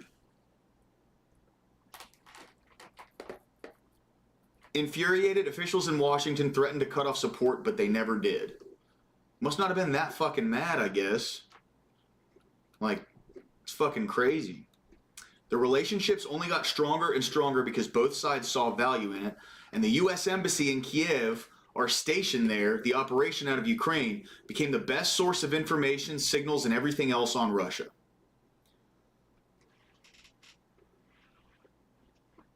So that's why they wanted to take, that's why they were pushing Kiev. They were pushing Kiev to knock out the U.S. Embassy, which was our station there. The operation out of Ukraine was the best source of information, signals, and everything else on Russia. Look, this is that we couldn't get enough of it. This right here, guys, is the power addiction of the military-industrial complex. Because no one will be able to fucking convince me that they didn't think of what would happen if Russia found out about this. They knew there would be consequences. Did they know to what degree? No. You know, no one can ever fully predict the consequences of something like this.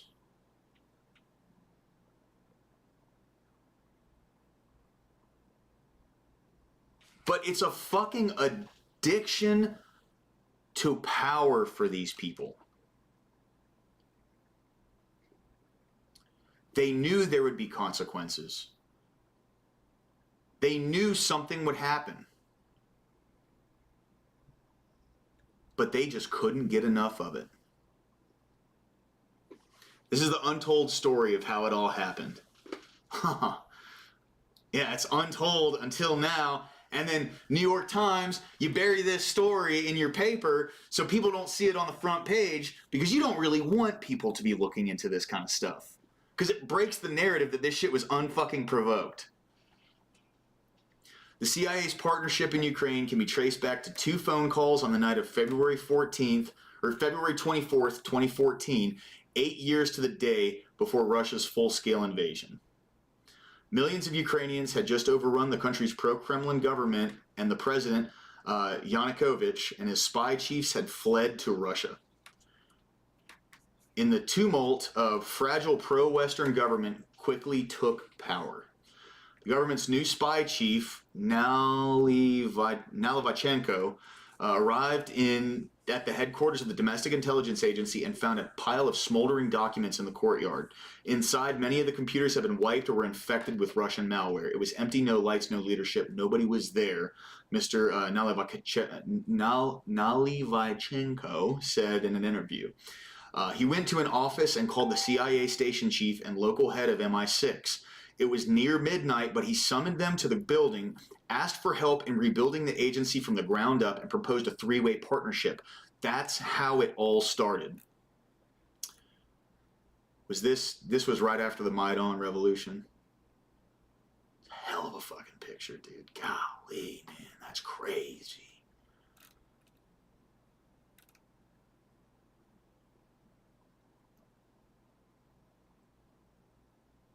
I wonder who was in that casket.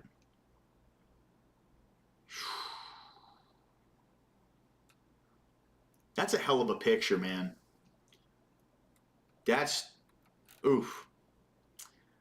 Alright, the situation quickly became more dangerous. Mr. Putin seized Crimea. His agents fomented separatist rebellions that would become a war in the country's east. Ukraine was on war footing, and Mr. Nalyvaichenko appealed to the CIA for overhead imagery and other intelligence to help defend its territory.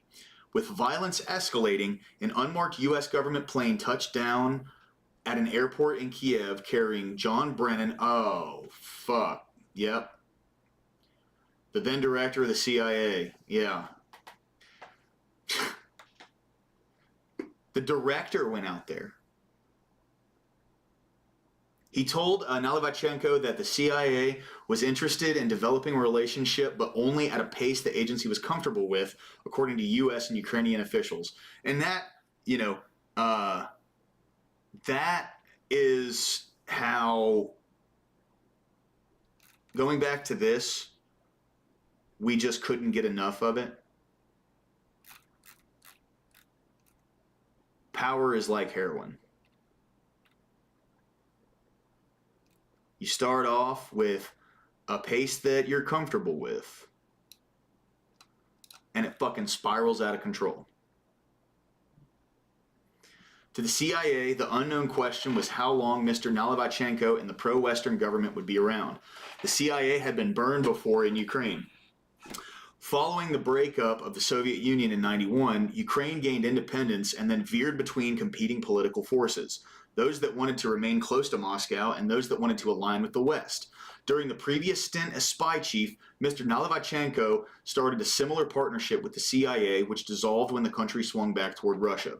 Now Mr. Brennan explained that to unlock CIA assistance, the Ukrainians had to prove they could provide intelligence of value to Americans. They also needed to purge Russian spies. The domestic spy agency, the SBU, was riddled with them. Case in point, the Russians quickly learned about Mr. Brennan's supposedly secret visit. The Kremlin's propaganda outlets published a photoshopped image of the CIA director wearing a clown wig and makeup. Sheesh. Mr. Brennan returned to Washington, where advisors to President Barack Obama were deeply concerned about provoking Moscow. Obviously, they were really concerned about provoking Moscow, so they just fucking started doing spy shit anyway. What? That's crazy. That does not track with anything you just said. The White House crafted secret rules that infuriated the Ukrainians and that some inside the CIA thought of as handcuffs.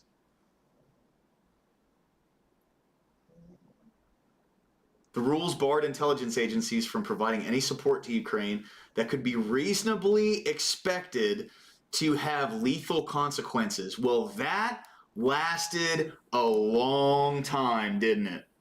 That lasted forever because they immediately got to work doing all this bullshit.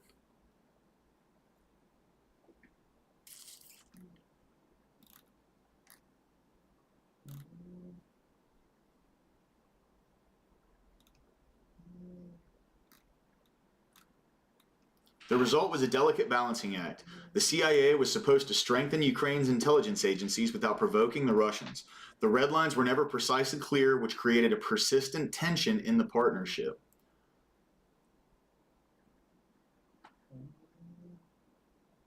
Wait, so how does a foreign government's intelligence agency boosting the next door neighbor of the enemies of the enemy, boosting their intelligence agency, not provoke the enemy? Can someone explain that to me like I'm 5? That makes no sense to me whatsoever. Mr. Nalyvachenko picked a longtime aide, General Kondratyuk, to serve as head of counterintelligence, and they created a new paramilitary unit that was deployed behind enemy lines to conduct operations and gather intelligence that the CIA or MI6 would not provide to them. Known as the 5th Directorate, this unit would be filled with officers born after Ukraine gained independence. They had no connection with Russia, said General Kondratyuk said. They didn't even know what the Soviet Union was.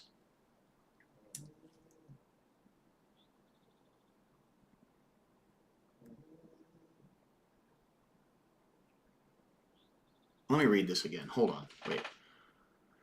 Nalyvachenko picked a longtime aide, Kondratyuk, to serve as head of counterintelligence, and they created a new paramilitary unit that was deployed behind enemy lines to conduct operations to gather intelligence that the CIA or MI6 would not provide to them. So they had no connection to Russia. They didn't even know what the Soviet Union was. That's bullshit. Everyone knows what the Soviet Union was. Your country's right next door. That doesn't even fucking make sense. That summer, Malaysia Airlines Flight 17 flying from Amsterdam. Oh, guys, hold on. I need to use the bathroom real quick.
All right.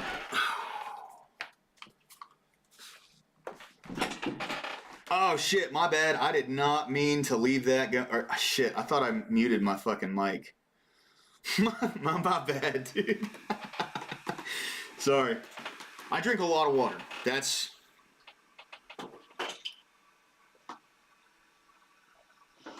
Yeah, no, that's a good point, Naughty Germ, dude.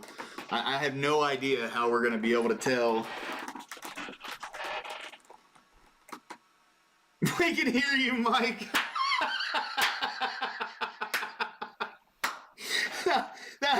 That's funny as shit, dude. Oh, man, that's hilarious, bro.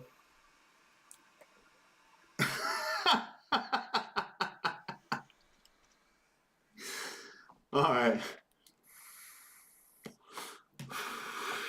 Sorry, my bathroom is literally right there. Okay, that summer, this is about the Flight 17 flying from Amsterdam to Kuala Lumpur, blew up in midair and crashed in eastern Ukraine, killing nearly 300 passengers and crew. The Fifth Directorate produced telephone intercepts and other intelligence within hours of the crash that quickly placed responsibility on Russian-backed separatists. The CIA was impressed, but made its first meaningful commitment by providing secure communications gear and specialized training to members of the Fifth Directorate and 2 other elite units. What other elite units? Yes. Yes, it is, Ashton. This is a orange fucking fab. Dude, this is a good flavor, man. I like this.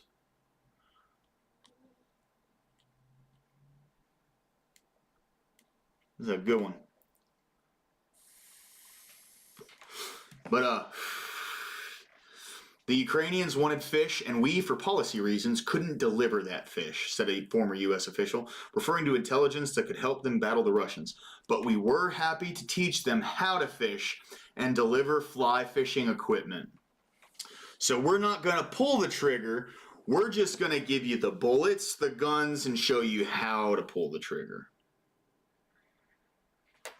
It's like that scene off of Ghost with the... Hey, dude, that sounds good, bro. Blueberry jam and peach jam. Ooh, that sounds good, bro. But it's like that. That's a meme right there, dude. Hold on, wait.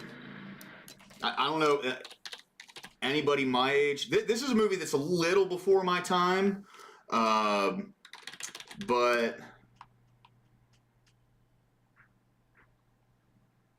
Side of the Bowl. That's. This should be the meme, boys, right here. This should be the meme. USA, Ukraine. Intelligence operations. You know what I'm saying? That'd be a great meme.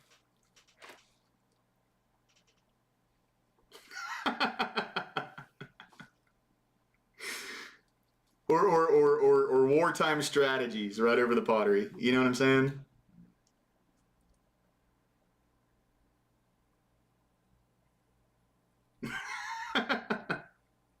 Anyway, all right.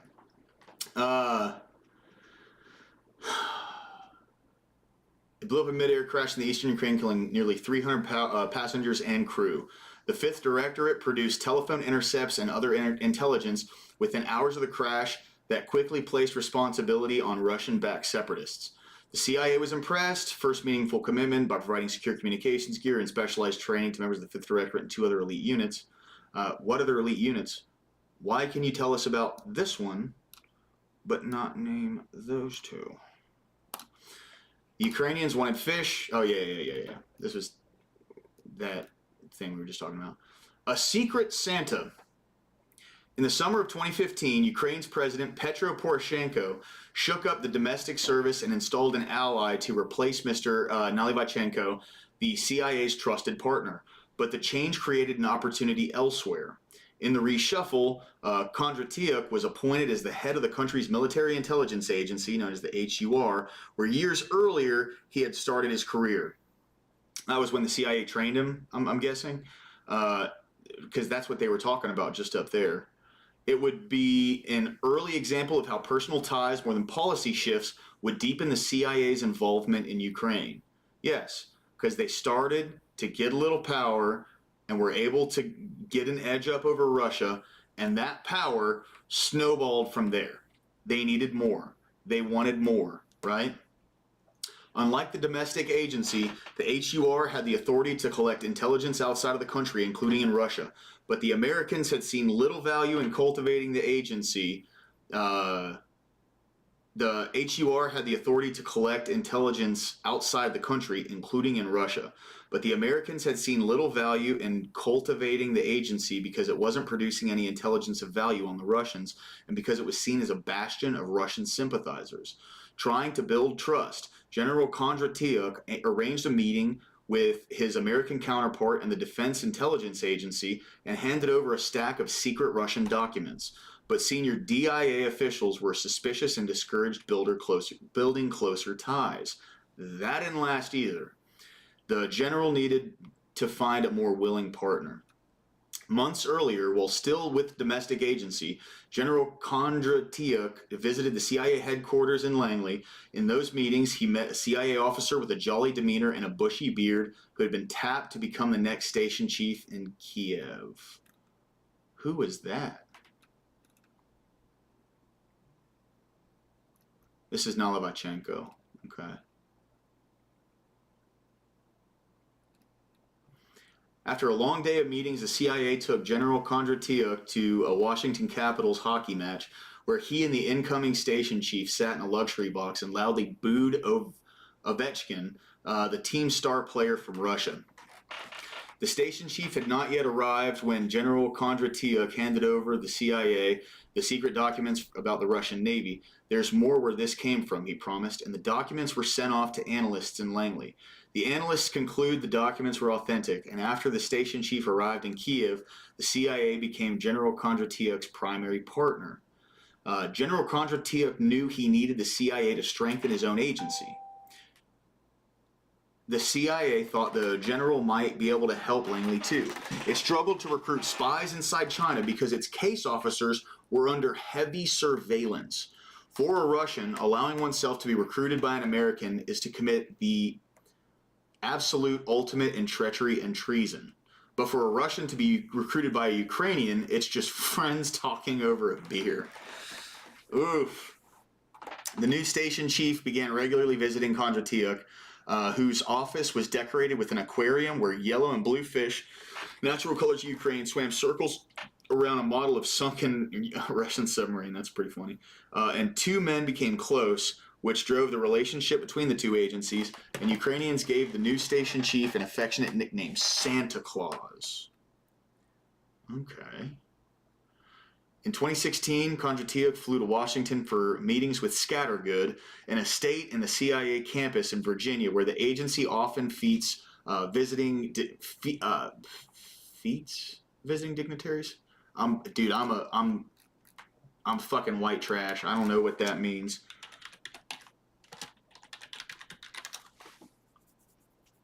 Celebration or festival. Okay, like they just celebrate with him and shit. All right, that makes sense. That makes sense. Okay. The agency agreed to help the HUR modernize and to improve its ability to intercept Russian military communications. In exchange, General Kondratyuk agreed to share all the raw intelligence with the Americans. Now the partnership was real. No, it's been real. They've already been working together.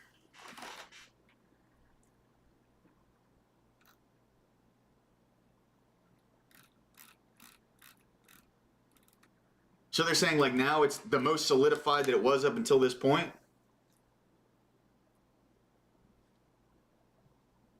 I mean, that's what it comes off as to me. I mean, it's kind of a weird line in there because they've been partners.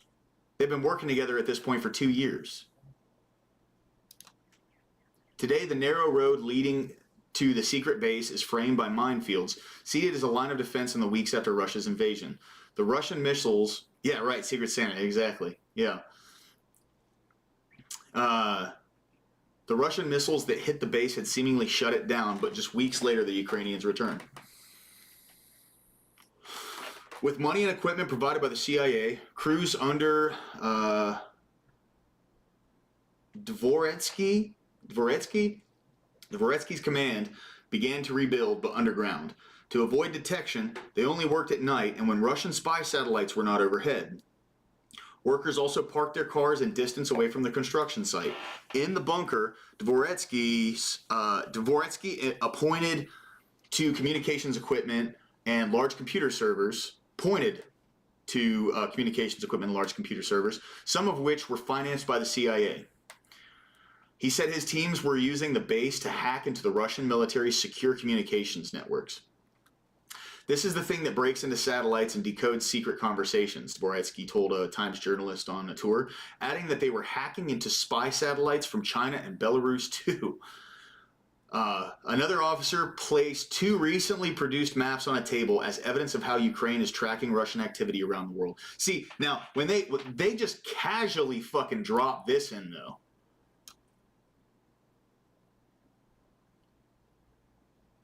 Isn't that interesting? They just casually dropped in right here that they were hacking into China's satellites and Belarus's as well from Ukraine.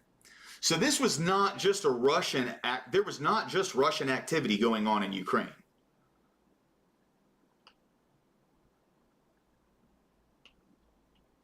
But they're not going to expound on these two. They're not going to expound on China and Belarus. But we're not in, like, there's not a hot war going on with Russia right now, or with China or Belarus. Not necessarily saying that the United States itself is in a hot war. It worked its way around that through proxy, but there's not an active conflict going on. Yeah, that's what I'm saying. Yes, yeah, Naughty Germ, that's what I'm saying, dude. Like, wait a minute, hold on. You guys are hacking into other countries too? Like, wait a minute. It's fucking insane, bro. Another officer placed 2 recently produced maps on a table as evidence of how Ukraine is tracking Russian activity around the world. The first showed the overhead routes of Russian spy satellites traveling over central Ukraine. The second showed how Russian spy satellites are passing over strategic military installations, including a nuclear weapons facility in the eastern and central United States. Okay, so we're seeing how Russian satellites are spying on America. Got it. So we know what they know then. That's what I gained from that, right? We know what they know. But we have our own spy satellites that go over their shit all the time as well. The CIA began sending equipment in 2016 after the pivotal meeting at Scattergood, Dvoretsky said, providing encrypted radios and devices for intercepting secret enemy communications. Beyond the base, the CIA also oversaw a training program carried out in 2 European cities to teach Ukrainian intelligence officers how to convincingly assume fake personas and steal secrets in Russia and other countries. What other countries that are adept at rooting out spies? Just how casually they say this shit blows my mind, dude. Because again, like, from what it seems like to me, yes, Russia is the bad guy. They should not have invaded Ukraine. But the purpose of them invading Ukraine was solely based out of Putin finding out about all these CIA operations that have been going on over there. So there's a direct consequence of these actions. Like, that's just my perspective on this right now. So what I'm saying is, these other countries that we're spying on and sending spies into, they're assuming fake personas and stealing secrets. The CIA is teaching these guys in Ukraine how to do this shit.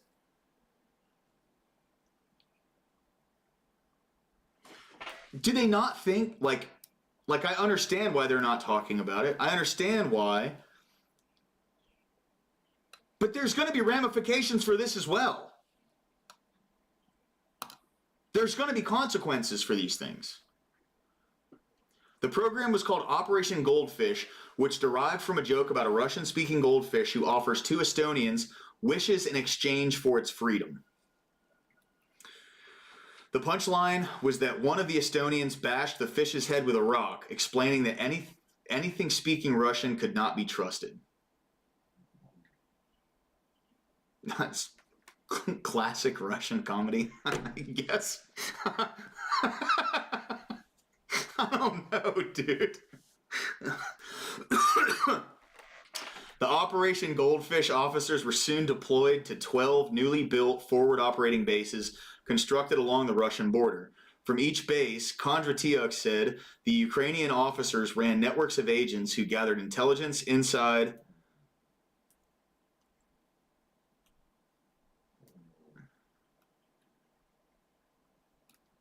Hey, man, naughty Jeremy. Hey, taste is subjective, I suppose. I don't know. I'm not dogging it. I'm not dogging it. From each base, Kondratyuk said the Ukrainian officers ran networks of agents who gathered intelligence inside Russia. CIA officers installed equipment at the bases to help gather intelligence and also identified some of the most skilled Ukrainian graduates of the Operation Goldfish program, working with them. Oh, what's up, Abe Dinkus? Thanks for tuning in, bro. I appreciate it, man, for real. No one in the Baltic region trusts Russia, so that joke is actually pretty funny. Hey, fair. See, I don't know. I don't know. The only thing I know about, like, the Baltics was what happened with Yugoslavia, and when it comes to, like, their opinions on Russia and stuff, that makes sense. That makes sense. Yeah. Fuera. Got it. Dude, Javier Milei. What? Thank you, brother. Javier Milei. What a G, dude. Like, and that's the thing. Like, I wish things. 07, Abe Dingus. Thank you. I wish that the way Trump and Elon went about things here would turn out the same way that it would down in Argentina, but it's two different countries, two entirely different market paradigms. You know, the way things operate in America and the way things operate down there are two completely different things. So, you know, Milei, he was a big Mises fan. What's that book that Mises wrote? I forget. It was Human Action. Is that it? Yes, Human Action, A Treatise on Economics. Good book, guys. I'll plug that. Plugging that fat. Human Action from Ludwig von Mises. Fantastic book. Yeah, Milei's, he's a fucking G, dude. For real.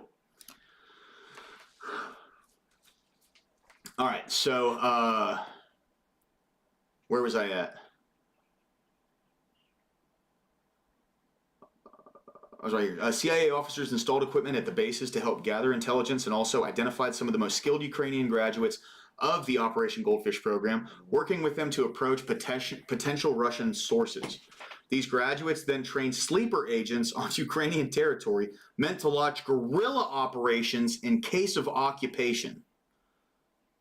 So they knew the entire time shit was going to go down because of what they were doing over there. They fucking prepared for it. They knew the whole time. The only reason they told us that this was an unprovoked attack on Ukraine was so people wouldn't get pissed off that we were going to send them so much money to defend these CIA assets. That's my opinion. It might be a hot take. But these motherfuckers knew. I mean, this was 2016. They knew 6 fucking years before the war started. 6 years. They were training agents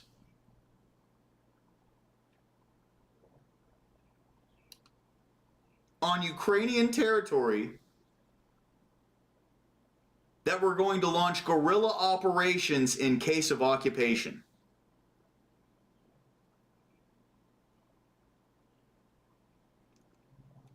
They were teaching them how to assume fake personas and steal secrets from Russia and other countries.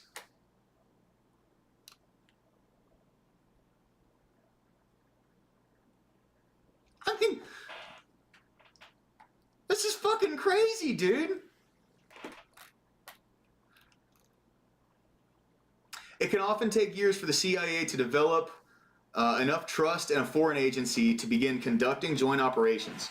With the Ukrainians, it had taken less than 6 months. The new partnership started producing so much raw intelligence about Russia that it had to be shipped to Langley for processing. But the CIA did have red lines. It wouldn't help the Ukrainians conduct offensive lethal operations. What'd you say there, Abe Dinkus? It's just like every other black op or false flag. I saw pretty crazy stuff in Iraq in 2004. Wouldn't surprise me. Oh, dude, you're military. Yeah, dude. I mean, I wouldn't doubt it. I'm not military. I hang out with a lot of military guys. Yeah, I mean, they tell me the same thing, dude.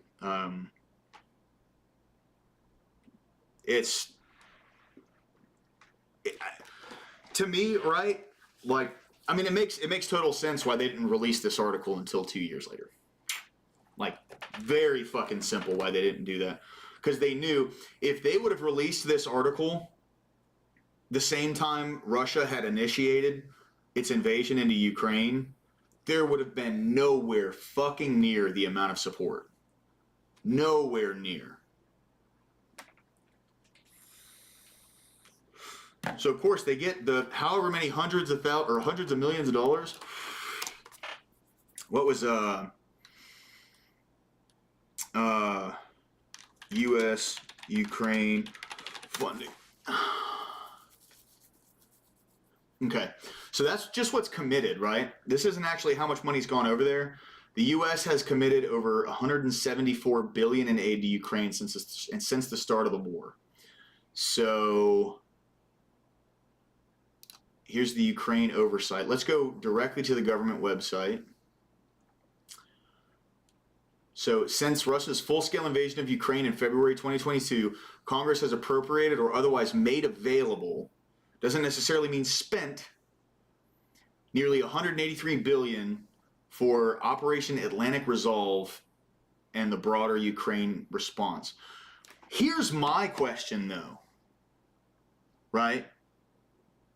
My question is, this $183 billion is only since Russia's full-scale invasion. How much of our fucking taxpayers' dollars did the CIA spend there in the 6 or 8 years that we were involved over in Ukraine? That's a figure I'd like to know. They had a fully operational fucking spy hub, intelligence hub. Thanks, Abe Dinkus. I appreciate that, man. Thank you very much. They had a full-scale intelligence and spy operations hub in Ukraine for almost a decade before the war started. So, if in 3 years we've pledged $183 billion,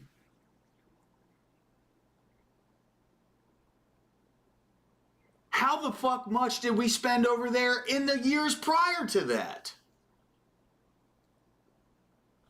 And also provided $20 billion in loans as part of the G7 nations' Extraordinary Revenue Acceleration Loans Initiative. What?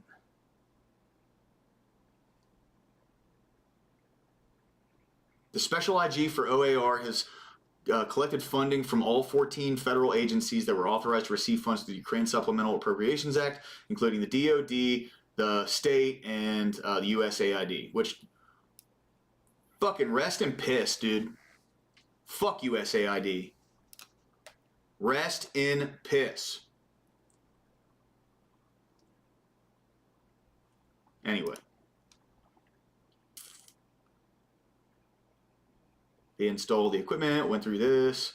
It can often take years for the CIA to develop enough trust in a foreign agency to begin conducting joint operations. Well, no shit, because they're shiesty as fuck, and for decades, they've been toppling governments around the world. With the Ukrainians, it had taken less than 6 months. Well, how much shit did we give them? How much of our taxpayers' dollars went over there before the war started? The new partnership started producing so much raw intelligence about Russia and other countries that it had to be shipped to Langley for processing. But the CIA did have red lines. Oh, do they? What are those, mind you? It wouldn't help the Ukrainians conduct offensive, it wouldn't help them conduct offensive lethal operations. We made a distinction between intelligence collection operations and things that go boom. But no, they wouldn't help them conduct them, but they'll teach them how to do it.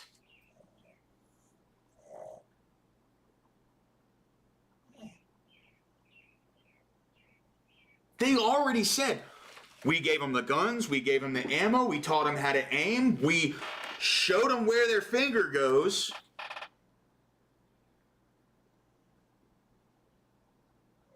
They're just not going to pull the trigger. That way they can act like they don't want any fucking blood on their hands. This is our country. It was a distinction that grated on the Ukrainians. First, Kondratiev was annoyed when the Americans refused to provide satellite images from inside Russia. Oh, you're so annoyed. Oh, that poor general. That poor guy. Soon after, he requested CIA assistance in planning a clandestine mission to send HUR commandos into Russia to plant explosives at train depots used by the fucking Russian military. This guy's a sociopath. If the Russian military sought to take more Ukrainian territory, Ukrainians could detonate the explosives to slow the Russian advance. I'm sure they were going to wait until Russia actually invaded. I'm sure. That is the biggest load of fucking horseshit.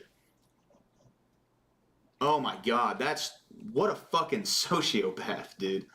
When the station chief briefed his superiors, they lost their minds, as one former official put it. Mr. Brennan, the CIA director, called General K to make certain that the mission was canceled and that Ukraine abided by the red lines forbidding lethal operations. General K canceled the mission, but he also took a different lesson. Going forward, we work to not have discussions about these things with your guys. Yeah, of course. But see, that's fucked up. And the reason I say that is this General K guy, he's not stupid. He's a fucking intelligence operative. So he understands that anything that they do offensively towards Russia is immediately going to be known by Russia that the United States had a hand in this. He was literally trained by the CIA. This is another example of a foreign CIA operative who is going rogue. The CIA's bad at this, man. They're really fucking bad at this. How many people has the CIA installed that have gone rogue and turned into an enemy?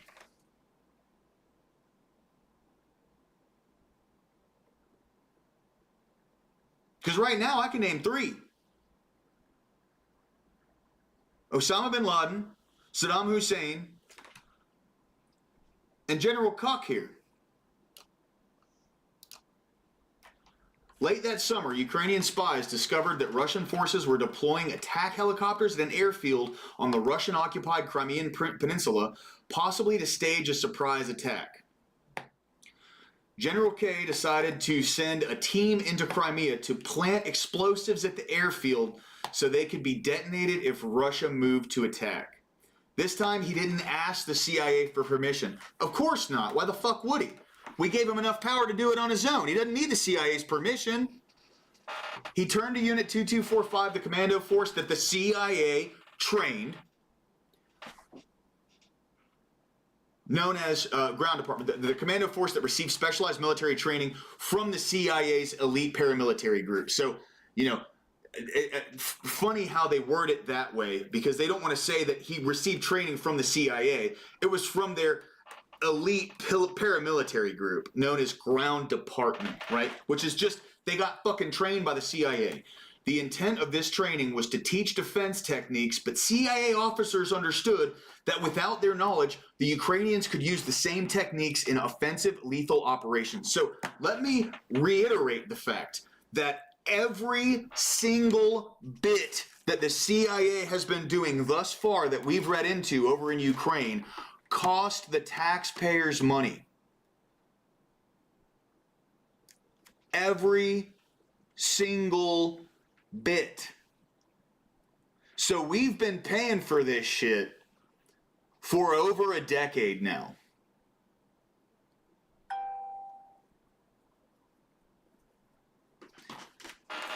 The intent of the training was to teach defense techniques, but CIA officers understood that without their knowledge, the Ukrainians could use the same techniques in offensive lethal operations. Yes, they knew that. They knew that. Of course they did. It's not the fucking first time it happened. They trained Osama bin Laden.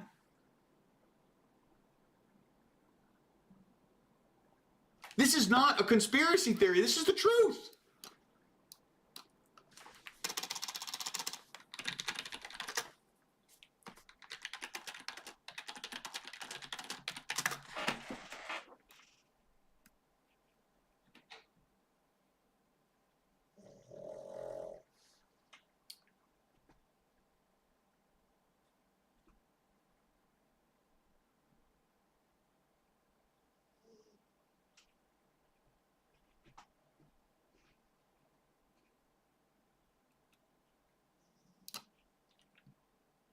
Hey, Jess, how you doing? Good to see you. You doing all right? Anyway, I can, you know what? Actually, instead of digressing on Osama bin Laden's history with the CIA, I'm gonna save that for another video. I think, because I could talk about that shit for fucking hours, right? Yes, I'm gonna make this meme, by the way. USA, Ukraine, military operations or intelligence operations. That's a fucking chef's kiss of a meme. All right. So that's Poroshenko talking to Biden when he was vice president. He still looked fucking confused. That was probably back when he was trying to convince Poroshenko, hey, fire that prosecutor. You know, the one that's looking into Burisma and my son. Why don't we fire him, please? Can you do that for me? Huh, pal? I'll keep that aid money flowing. Just fire that prosecutor. Because my son, you know, he's on the board of Burisma. He's making millions of dollars a year off of your company. Can you fire that prosecutor? If you do that, I'll stop withholding aid. And he fucking did it. This piece of shit laughed about it. He laughed about it and admitted to quid pro quo corruption on camera.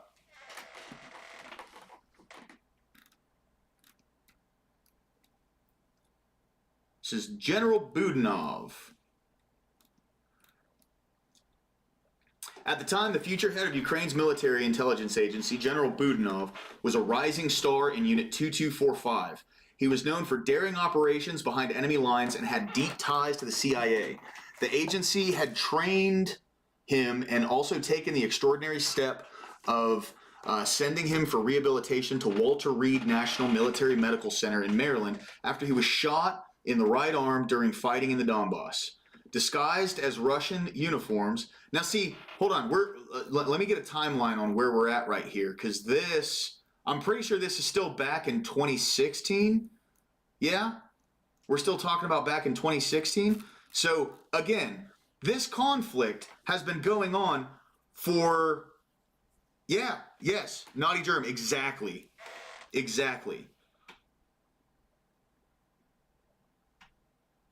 Yes. Like, straight quid pro quo. Fire this prosecutor looking into this massive energy company that my son, who is a foreign asset, is sitting on the board of. You fire him right now, and we'll give you that aid money.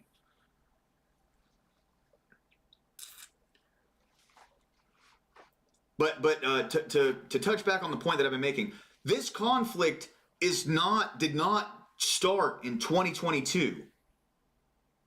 This shit's been going on for a long time. We've been involved over there since 2014. That's when we established an intelligence relationship with Ukraine. And 2 years later, disregarding any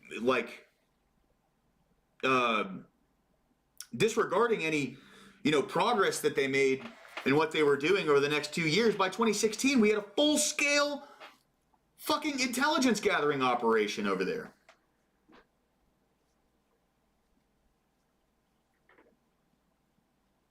And then 6 years later comes the war. How much money did we spend over there during that period? That's what I'm saying. Like, you think people get pissed off about the money that we've sent to Ukraine since the war started? Imagine the taxpayers' dollars that have gone into this entire intelligence operation since 2014.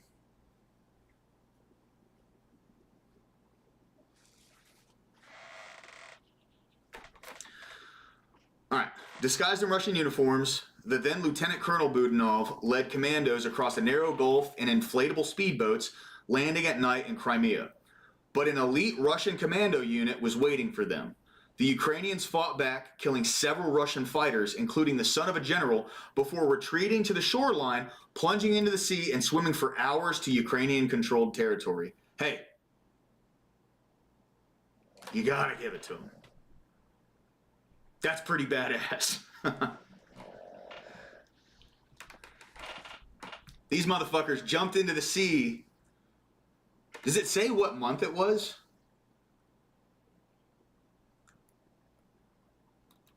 That's the thing. These special forces guys are on a whole nother level of badass. Okay? Like, whether they're Russian, Ukrainian, American, Mossad, like, these guys are the top of the line. These are some of the most badass motherfuckers on the planet. You gotta give them the credit where credit's due, man. It was a disaster. In a public address, President Putin accused the Ukrainians of plotting a terrorist attack and promised to avenge the deaths of the Russian fighters. There is no doubt that we will not let these things pass. In Washington, Obama White House, so this was still during Obama. This is I guess it could have happened in 2016. Because Trump got elected at the end of the year and didn't take office until the beginning of 2017. So this is probably like in the last year of Obama's presidency. In Washington, the Obama White House was livid. Joe Biden, the then vice president and champion of assistance to Ukraine, the champion of assistance to Ukraine is fucking wild. What a glaze. That is fucking crazy that they would say that shit. That is absolutely out of pocket, bro. That is so out of pocket. Oh my God, dude. He called Ukraine's president to angrily complain. It causes a gigantic problem, Biden said in the call, a recording of which was leaked and published online. All I'm telling you, as a friend, is that my making arguments here is a hell of a lot harder now. Arguments for what, buddy?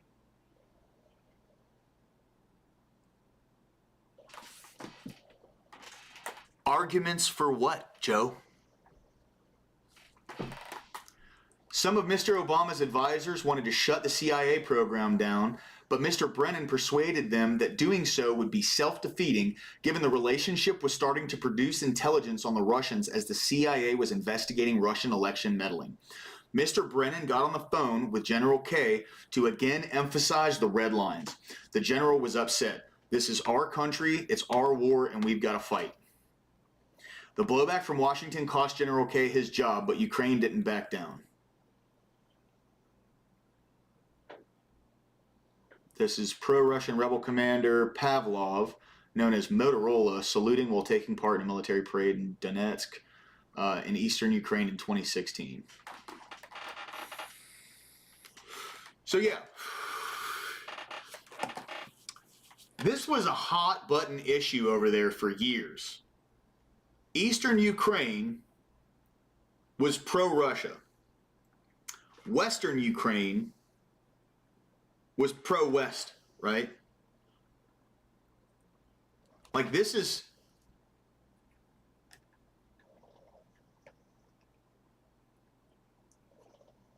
I'm making an assumption here. This guy is Ukrainian. These guys are Ukrainian. They're not Russian. They're pro-Russian.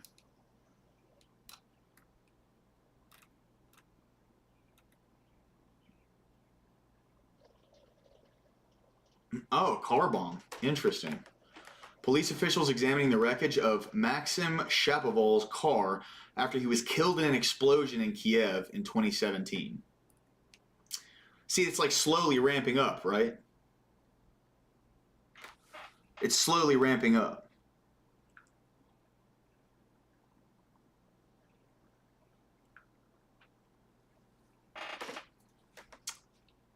It hasn't... There really has been, so far, no indication that the tensions were eased at all. And from what I was reading earlier, in the Britannica, every agreement that Putin had made with Ukraine was broken.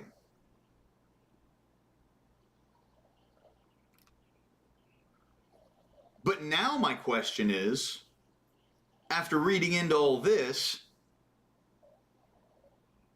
what the fuck did Ukraine do to break these agreements? Because they're doing operations over in Russia.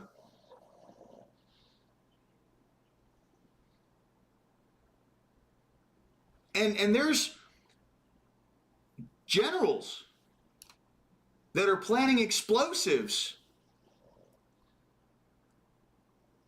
in offensive operations.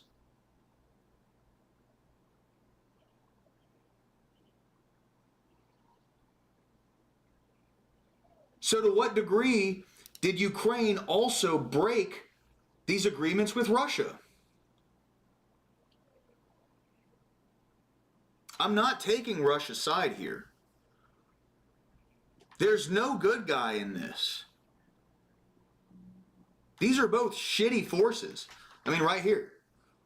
I don't even know who Maxim Shapoval. Let's look this name up. I think it was either Austin or Naughty Germ that was like, they need to come up with some regular names, because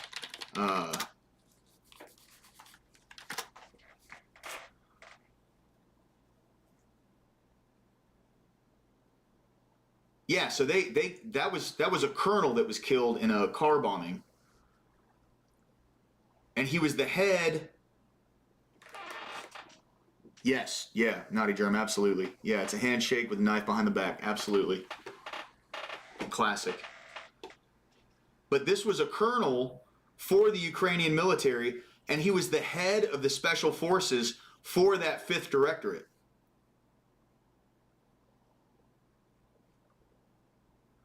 And he was killed in 2017.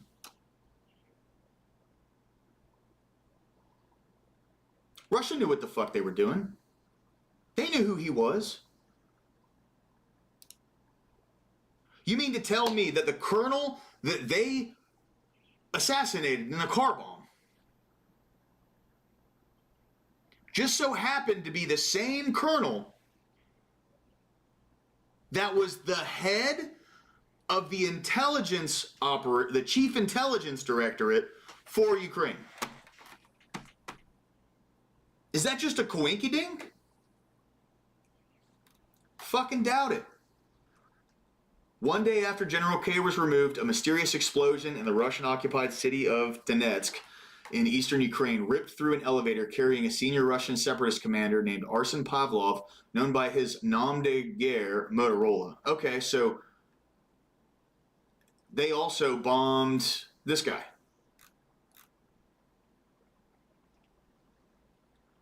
CIA soon learned that the assassins were members of the 5th Directorate, the spy group that received CIA training. Yeah, of course. Ukraine's domestic intelligence agency had even handed out commemorative patches to those involved, each one stitched with the words lift, the British term for an elevator. Ooh. Yo, they killed that guy and then gave everyone a patch that was involved. That's fucking tough, dude. Again, some of Mr. Obama's advisors were furious, but they were lame ducks. The presidential election pitting Donald J. Trump against Hillary Clinton was 3 weeks away, and the assassinations continued. I don't remember hearing none of this back in 2016, dude. Not a fucking word, bro. They did a good job keeping this shit under wraps. A team of Ukrainian agents set up an unmanned shoulder-fired rocket launcher in a building in the occupied territories. It was directly across from the office of a rebel commander named Mikhail Tolstik, better known as Givi. Using a remote trigger, they fired a launcher as soon as Givi entered his office, killing him, according to U.S. and Ukrainian officials.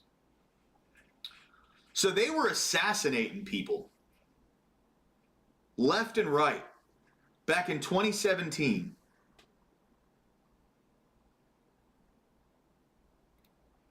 A shadow war was now in overdrive. The Russians used a car bomb to assassinate the head of Unit 2245, the elite Ukrainian commando force. The commander, Maxim Shopoval, was on his way. He wasn't the head of the 5th Directorate. I was mistaken. He was the head of Unit 2245, which that was the commando force that the CIA trained. He was on his way to meeting with CIA officers in Kiev. So my man was going to meet the CIA. You mean to tell me Russia didn't know that they were working with us at this point? Because they talked about, it was either in this article or it was in the Britannica, they said that Putin didn't know about it and didn't learn about it until 2021. So you mean to tell me that Russia car-bombed the commander of a unit that was trained by the CIA while he was on his way to meet with them? And they had no idea that he was working with the CIA. Give me a fucking break, dude. Unprovoked. At the colonel's wake, the U.S. ambassador to Ukraine, Marie Yovanovitch, stood in mourning beside the CIA station chief. Later, CIA officers and their Ukrainian counterparts toasted Colonel Shapoval with whiskey shots. For all of us, it was a blow. Tiptoeing around Trump. The election, of course. Of course. The election of Mr. Trump in November 2016 put the Ukrainians and their CIA partners on edge. Well, no shit. Because Trump probably had no fucking idea any of this was going on until he got into office. I would bank on that. He wasn't politically tied in. He didn't have fingers in the intelligence agencies. In fact, they were his enemy from goddamn near day one. Mr. Trump praised Putin and dismissed Russia's role in election interference. He was suspicious. Oh, Oh, okay. So they're going to say he dismissed Russia's role in election interference. They're not going to say it was found out that all that shit was a lie. Russia wasn't involved in our election at all. You see how they word this? They're fucking snakes, dude. He dismissed Russia's role. That comes with the presumption that Russia had a role. He was suspicious of Ukraine and later tried to pressure its president to investigate its Democratic rival, resulting in Mr. Trump's first impeachment.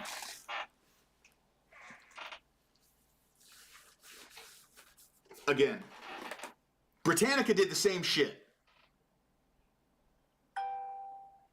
They completely leave out that Mr. Biden conducted a quid pro quo for financial aid from the United States to get them to fire the prosecutor that was investigating his son.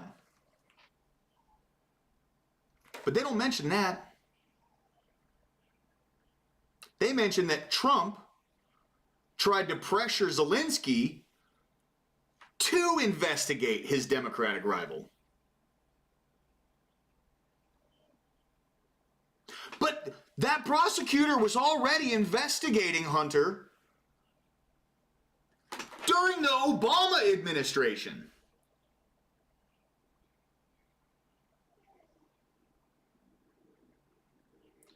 But whatever Mr. Trump said and did, his administration often went in the other direction. This is because Mr. Trump had put Russia hawks in key positions, including Mike Pompeo as CIA director and John Bolton as national security advisor. Now, granted, Pompeo, John Bolton, big fucking mistakes, dude.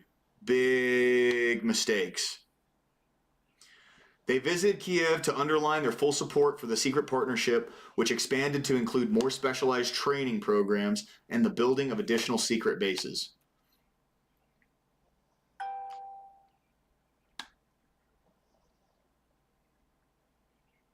How much money did we spend over there before this war?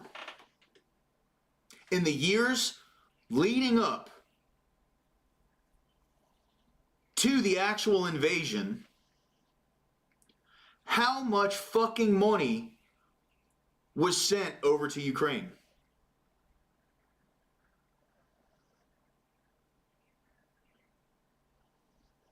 The base in the forest grew to include a new command center and barracks and swelled from 80 to 800 Ukrainian intelligence officials. Preventing Russia from interfering in future elections. Preventing Russia from interfering in future U.S. elections with the presupposition that they've interfered in previous ones was a top CIA priority during this period. Oh, I'm sure. I'm sure it was. You've already spent almost 10, well, I guess this is, 2017? So you've already spent 3 years conducting spy operations in the country next door to this country. So I'm sure you really give a fuck about U.S. elections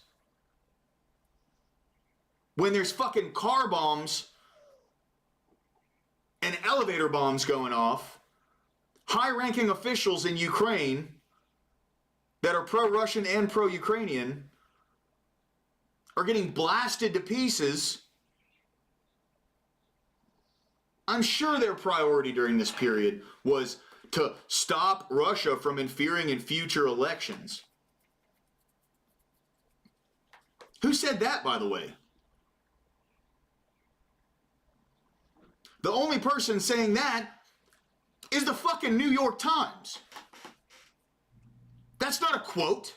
There's no source. They're just fucking saying it. And Ukrainian and American intelligence officers joined forces to probe the computer systems of Russia's intelligence agencies to identify operatives trying to manipulate voters. Did a great job.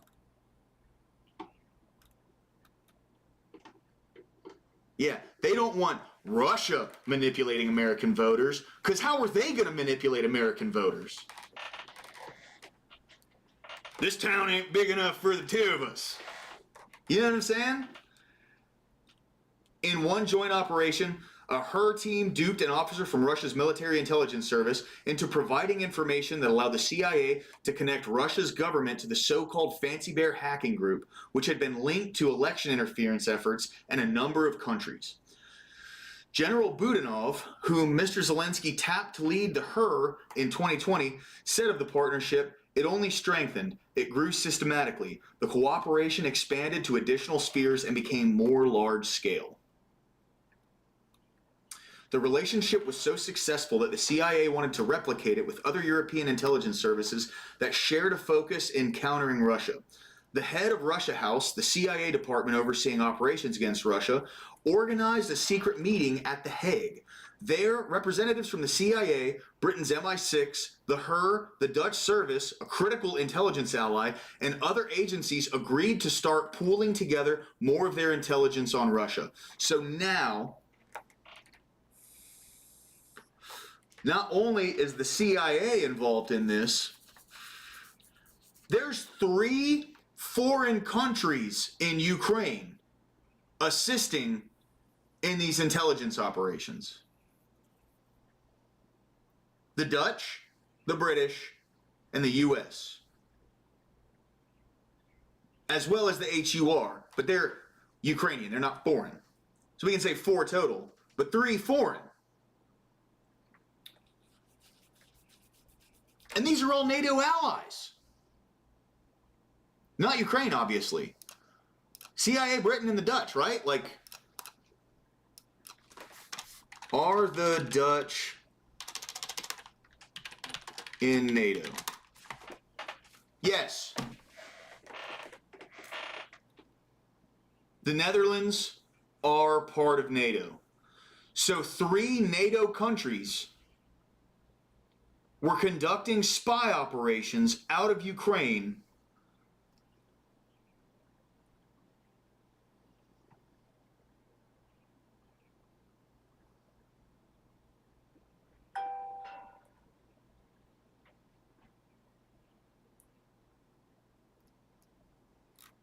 it's not giving it like a necessarily a year, but just going off of the context given, we'll say 2020. So for 2 years before the war, 3 NATO allies were working with Ukraine to conduct spy activities out of their country on Russia.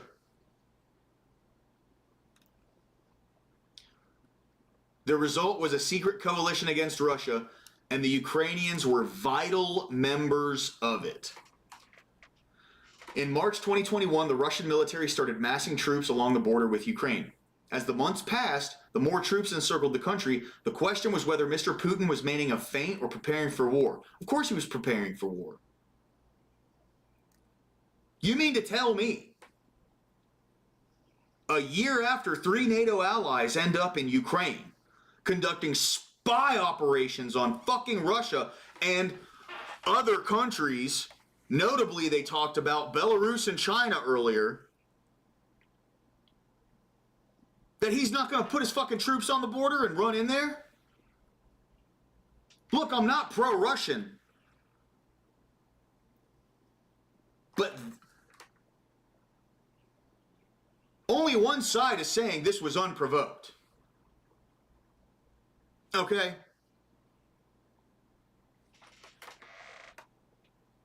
As the months passed, the more troops encircled the country. The question was whether Putin was making a feint or preparing for war. No, he was fucking preparing for war, dude. He was preparing for war. That November, in the weeks that followed, the CIA and MI6 delivered a unified message to their Ukrainian partners. Russia was preparing for a full-scale invasion to decapitate the government and install a puppet in Kiev who would do the Kremlin's bidding. You mean like we did in the Maidan fucking revolution? Well, we don't want Putin doing exactly what we just did. Holy! Like, U.S. and British intelligence agencies had intercepts that Ukrainian intelligence agencies did not have access to, according to U.S. officials. The new intelligence listed the names of Ukrainian officials whom the Russians were planning to kill or capture, as well as the Ukrainians the Kremlin hoped to install in power. Hold on, I'm getting a call. What's up, brother? Hey man, we're going out of town next week, and I still got that cat, save that black cat for you. Yeah. So on it, figuring out. I do. I need to get the money together to get shots for it and stuff, man. Okay, you want to do like a temporary thing where like stays with you for a week until we get back? It doesn't have to. Yeah, that's fine. Yeah. I'll take care of it. We'll have to go get some cat food. Do you guys have like a few cans? It's not the same cat that you made. It's a black cat. It's a different cat. That's fine. Okay. Yeah, it's more playful than the other one. But okay, man. Well, alright, that works. Yeah, just we have food we can give, but yeah, we can send food with it. And then look, if you do the test run and you want to keep it after that, man, just cool, keep it. If not, just give it back to us. We'll find a place for it. Yeah. Well, I mean, if it stays with me for a week, bro, I'm probably gonna end up holding on to it for real. That'll give Charlie enough time to get used to it, and I have like some kitty litter and stuff, so I can get like a little pan together or something for a litter box. It shouldn't be hard at all. Okay. Hey, sorry for asking questions that didn't pertain to the topic in the No, dude, I was happy with your involvement, bro. Like, no, you're good, dude. You don't have to apologize to me for nothing. I had a good time. We were fucking cracking up and shit. You should watch, dude. You should watch the one that I'm going through right now, because this New York Times article is fucking telling, bro. But here, hold on, I'm still streaming. I got you. I get some with it. Yeah, no, you're good, man. Yeah. I'll call you later, all right? All right. Bye. Okay.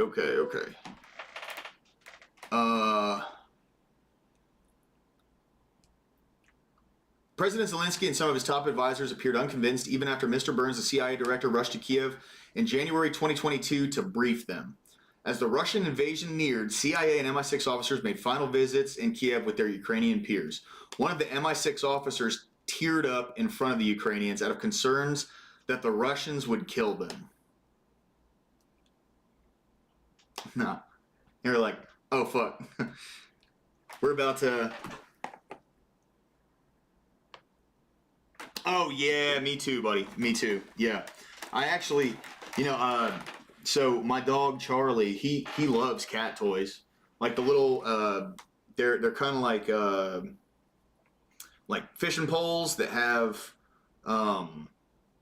like the balls and feathers on them. Dude, he goes fucking crazy for those things, bro. But, anyway, no, they weren't like, see, again, they were tearing up in front of the Ukrainians out of concerns that the Russians would kill them. No. They were like, oh shit. The whole world is about to find out what we've been doing. At Mr. Burns' urging, a small group of CIA officers were exempted from the broader U.S. evacuation and were relocated to a hotel complex in western Ukraine. They didn't want to desert their partners. What's this love story like angle that they're trying to spin here? You know what I mean? Like, these people have been working alongside the Ukrainian government that's been like assassinating folks, and they've been conducting spy operations on Russia, China, Belarus, at the very least. This like love story angle they're trying to push is not, I'm not buying it, dude. I'm not buying it for a fucking second. After Mr. Putin launched the invasion on February 24th, 2022, the CIA officers at the hotel were the only U.S. government presence on the ground. Every day at the hotel, they met with their Ukrainian contacts to pass information. The old handcuffs were off, and the Biden White House authorized spy agencies Yes, exactly. No, 100%. They're trying to emotionally capture the reader with irrelevant shit. Correct. That's what they're doing. They want to they want to romanticize this thing, right? It has to have some element of propaganda. They have to be the good guys. Otherwise, they can't get support for it. Bottom line.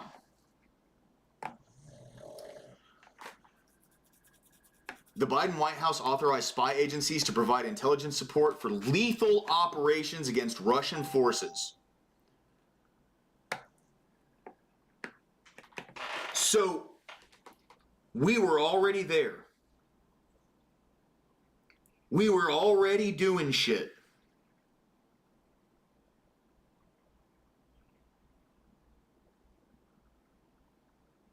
We've already trained these people.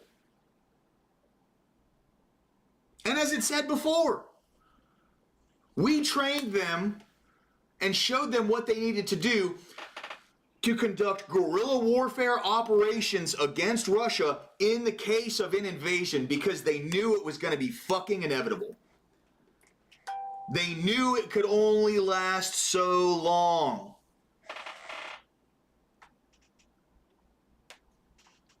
And that addiction to power, they had a fucking Project X style house party of spies come in to Ukraine. NATO allies. The Dutch, the British, and us. They knew it was coming. They needed all hands on deck to get as much information as they could before the war started. They knew it. They fucking knew it the whole time. These people are not stupid. These people are highly intelligent. These are some of the smartest people in the world. And you mean to tell me they didn't foresee this coming?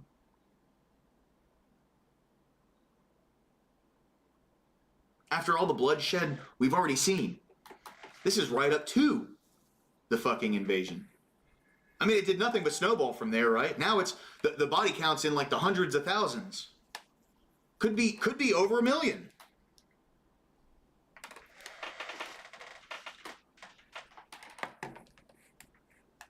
Often, the CIA's briefings contain shockingly specific details. On March 3rd, 2022, the 8th day of the war, a CIA team gave a precise overview of Russia's plans for the coming 2 weeks. The Russians would open up a humanitarian corridor out of the besieged city of Mariupol that same day, and then open fire on the Ukrainians who used it.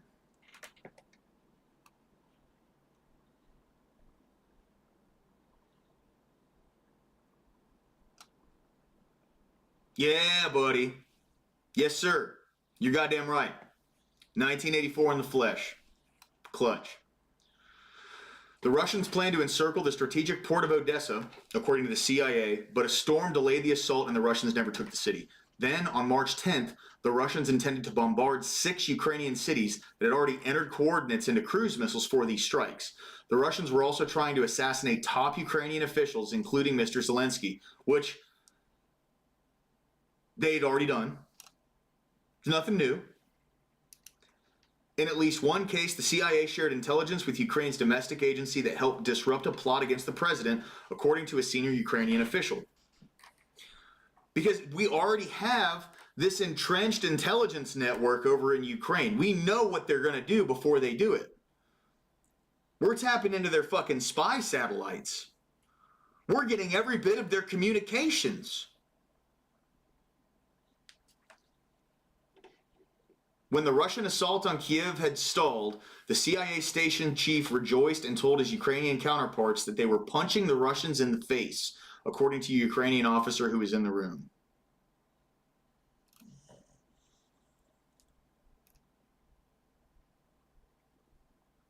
This is like Wish.com D-Day, Temu D-Day.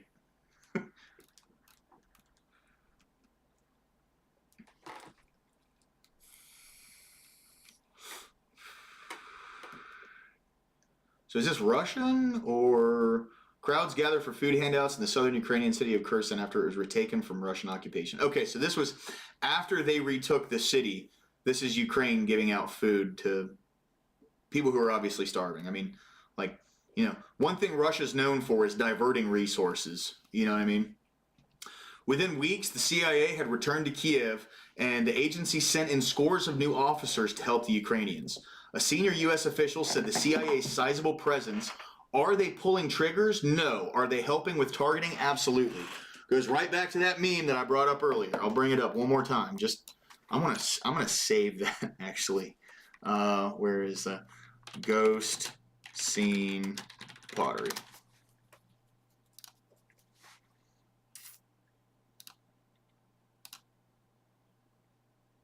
That's it. USA, Ukraine, military operations.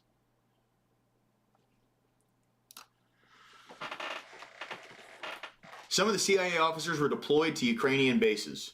They reviewed lists of potential Russian targets that the Ukrainians were prepared to strike, comparing the information that the Ukrainians had with U.S. intelligence to ensure that it was accurate. Before the invasion, the CIA and MI6 had trained their Ukrainian counterparts on Swayze and more. Yes, sir. Yeah, you're right. You're right. Yeah.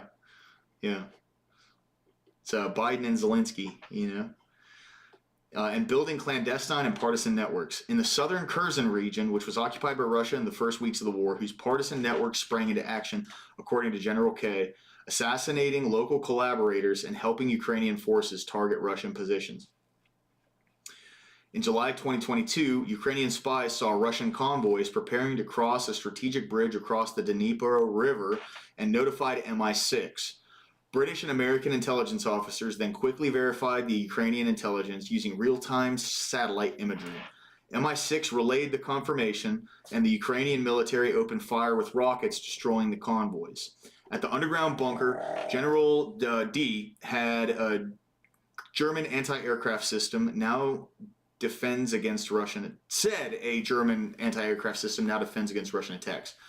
An air filtration system guards against chemical weapons, and dedicated power system is available if the power grid goes down. See, that's you can't deny, like they can't deny that this was a NATO proxy war, right? They can't deny it.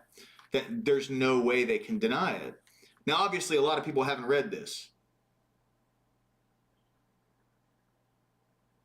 But like, according to this reporting, if this is all correct, they cannot deny that this was a NATO proxy war. German anti-aircraft system, Dutch spies, MI6, CIA. 4 NATO countries now implicated in this, at least to some degree.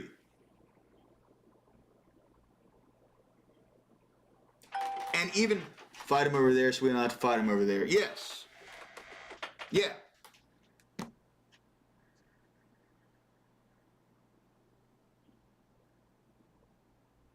I fucking hate that piece of shit. I can't stand that asshole, dude. Ugh. Yeah. I knew what you meant. He's such a slimy fuck, bro. I can't stand that dude. The question that some Ukrainian... at the underground bunker, General D, German anti-aircraft system, an air filtration system guards against chemical weapons, and a dedicated power system is available if the power grid goes down. The question that some Ukrainian intelligence officers are now asking their American counterparts as Republicans in the House weigh whether to cut off billions of dollars in aid is whether the CIA will abandon them. Again, how fucking much did we spend over there before the war started?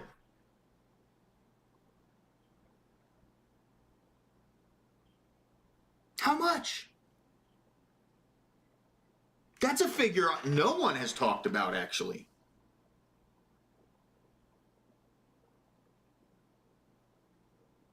And they rallied support behind the additional money that we've sent over there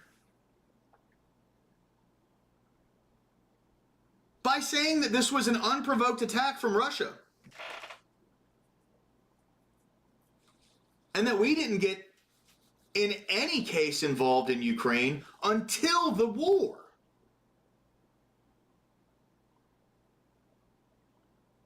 That was the rhetoric that was shelled out in the media.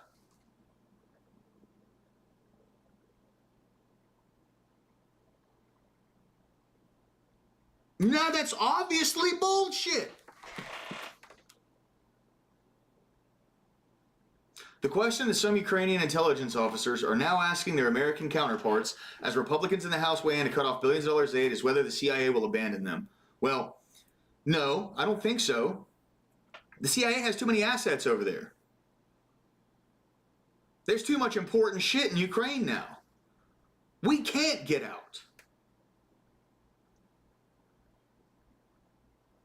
There has to be some dollar figure on the value of what we have in Ukraine to warrant the United States being over here.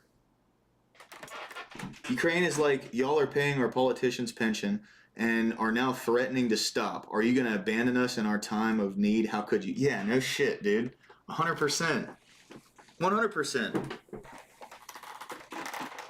Because they already got a shitload of aid, dude. They've gotten fucking 8 years of aid at this point. 8 years. It happened in Afghanistan before, and now it's going to happen in Ukraine.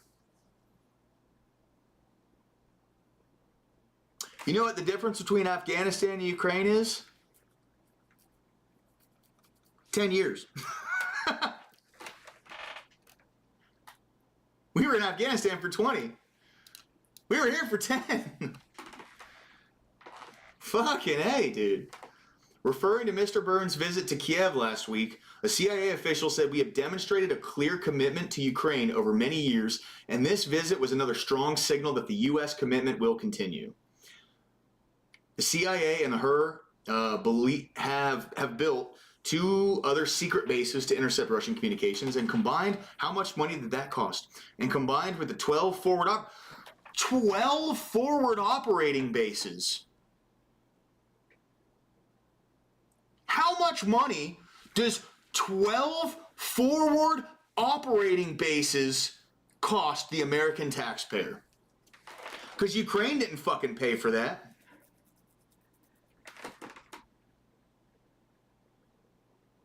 The HUR now collects and produces more intelligence than at any time in the war, much of which it shares with the CIA. Much of which, yeah. There's some shit they're not going to tell the CIA. Fuck you guys, dude. You're welcome. You're welcome. 12 forward operating bases. You can't get information like this anywhere except here and now.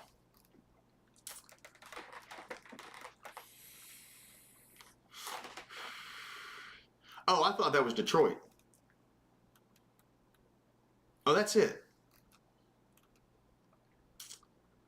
This is all like news on the war and how that stuff happens. Look, I think it's safe to assume that the $180, $200 million that we've spent over there since the war started, that we pledged in American funds, or say please and thank you, Mr. Zelensky. Yeah. No shit, dude. No shit.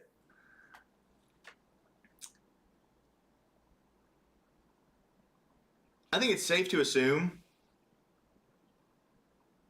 that the money that's been pledged to them since the war started is a fucking drop in the bucket to what we've spent over there in total in taxpayers' dollars. And we didn't even know they were doing it. I mean, you know, what was it, the day before 9/11?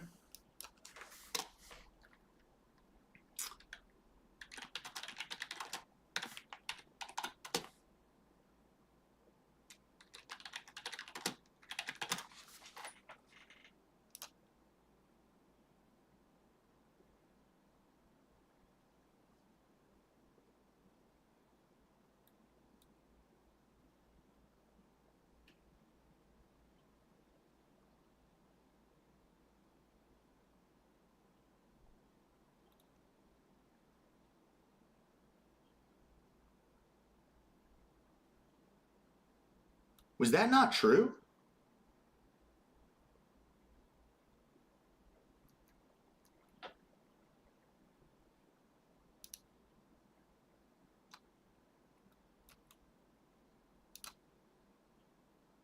In transactions.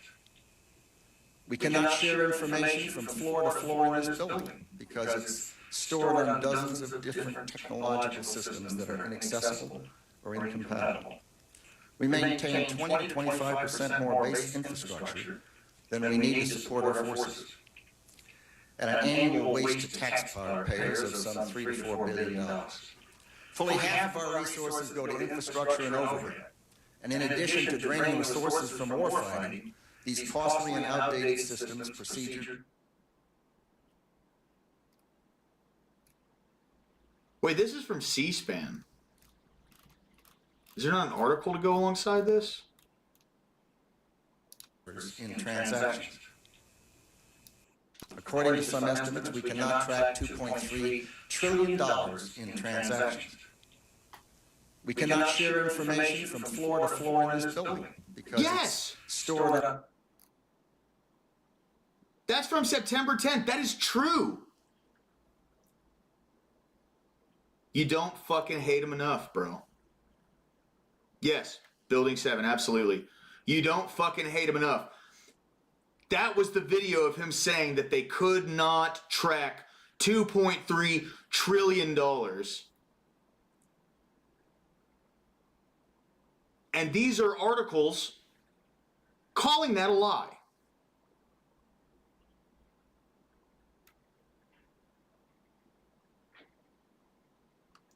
Fuck you, AP.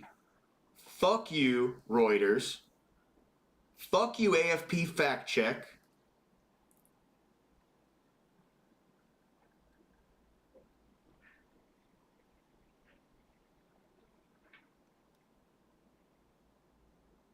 Ugh. Fuck you, PolitiFact. We just fucking watched the man himself say it.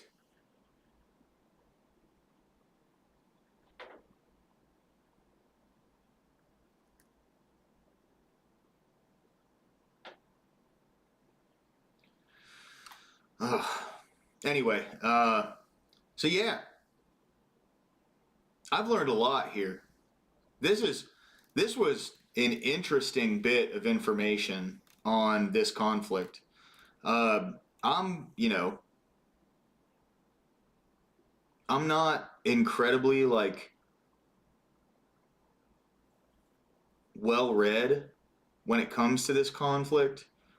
My stance has just been more of a kind of an isolationist. Yeah. No, 100%, dude. 100%. Exactly. I mean, you can't hate these people enough, bro. You can't. I love how literally in the top 3, the first 2 call it a lie, and the third one is the video where he fucking says it. W Google for once. You know what I mean? Not even attempting to bury this shit. Anyway. I mean, that's just that's my biggest question for this. Look, I understand the CIA is going to do things that they believe is going to help the United States gain an edge over the competition in the world, right?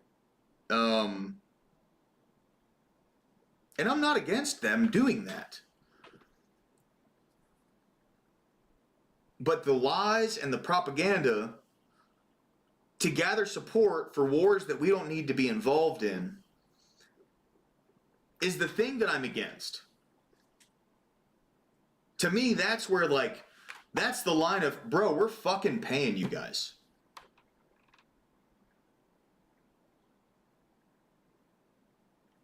If we had a government that would fess up to the things that they do, first off, it would breed the healthiest environment, and this is total opinion, okay? In my opinion, the healthiest environment between the people and the government is an absolute lack of trust. Like, the government is a necessary evil, right?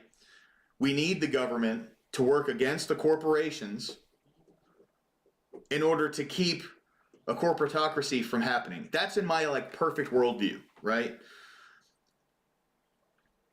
And the corporations work against the government in the same effect, you know? So the government, as long as there's a free market, the government can't control anybody monetarily.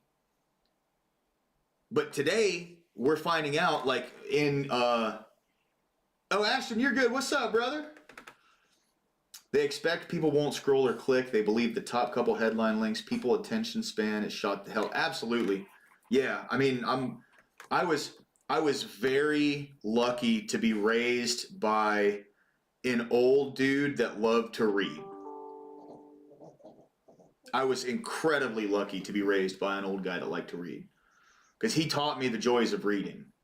You know, that's kind of like what my channel is entirely based around, is reading. But like, to get back to what I was saying before, this is not a free market economy. There's elements of freedom in it, right? But check this out. This is on a video I did before. This is from the Congressional Budget Office website. Yeah, I was raised by readers for sure. Yeah, man. Because normal people aren't going to scroll through this shit and read this, okay? But check this out. And so you know I'm not taking this out of context and just like utilizing a few things. In my video, Lower Class Take on Big Pharma and Government, I read all the way. So I catch every bit of the context that comes through here. But I just for a brief synopsis on how the government acts within this shit blew my fucking mind. It pissed me off, okay? So the federal government affects R&D decisions in three ways. R&D is research and development. That's where all of the NIH money to the big pharmaceutical company goes for us to subsidize these. And these subsidies are utilized by these companies. Bishal Gyalwali, he's an MD. He said, this money is all of the public funding, I'm paraphrasing here, all of the public funding is used in the riskiest stages of development, and then industry investment, which is like private sector investments, aren't used until after all the risk has been mitigated.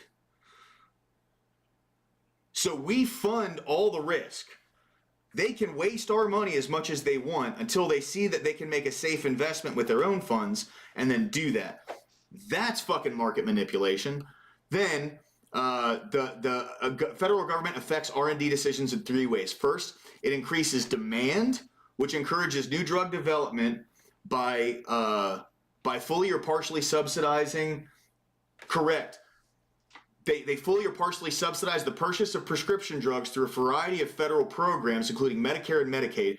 So the government, the federal government, creates the demand for these drugs that are being created. Thanks, Ashton. I appreciate it, bro.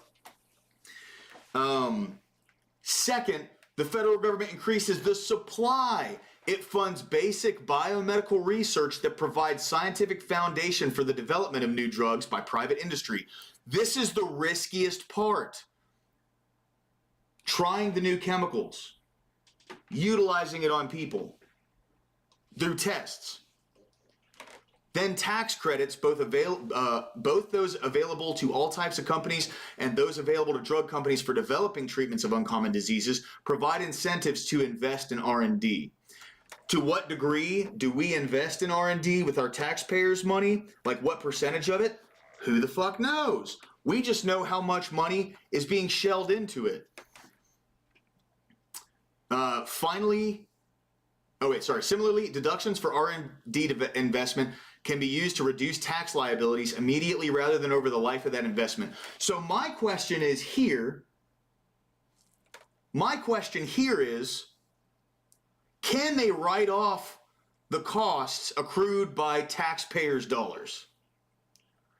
The money that is shelled into these companies to mitigate their risks so they can make safe investments with their own private sector investments, can that be written off as a tax break at the end of the year?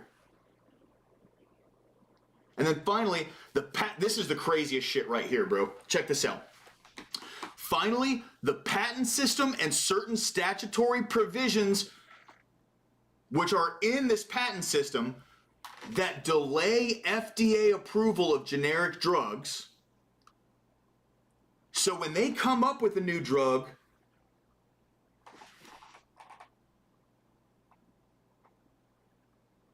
Ashton, I love you, bro. No, man, my hearts, dude, my hearts. But check it out. Our own patent system and these statutory provisions delay the FDA approval of generic versions of these that provide pharmaceutical companies with a period of market exclusivity where competition is legally restricted. So for a period of time, we allot them time to completely monopolize over the markets. And our laws restrict competition, immediately followed up with, during that time, they can maintain higher prices on patented products than they otherwise could, so they give them the ability to profit higher. And what does that do for stock investments? What does that do for your stock price? The higher the profit, the higher the stock price, which makes more new drugs more profitable, thereby increases drug companies' incentives to invest in R&D. Third, some federal policies affect the number of new drugs by influencing both demand and supply. So they have created an entire false market for new drugs. Our government does. Our taxpayers' dollars not only go to the drugs themselves, but they go to the governing bodies that regulate this false market it does boost stock prices for these pharmaceutical companies. Oh, you're good, bro. You're good.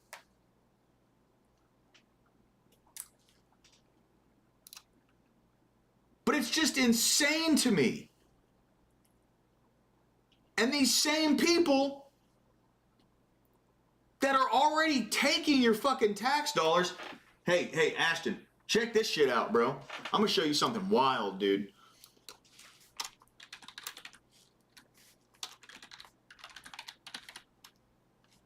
Both you guys.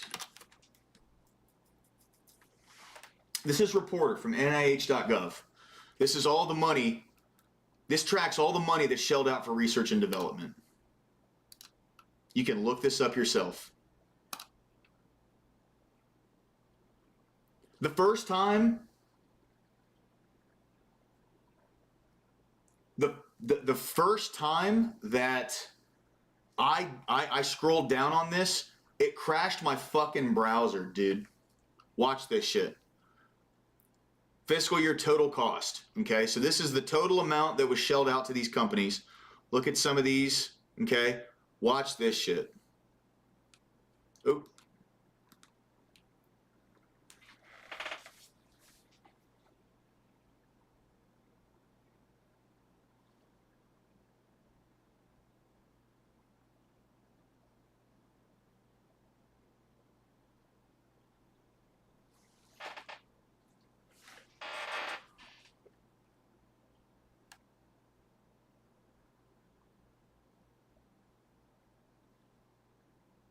Simping ain't easy. I might be behind. Hold on.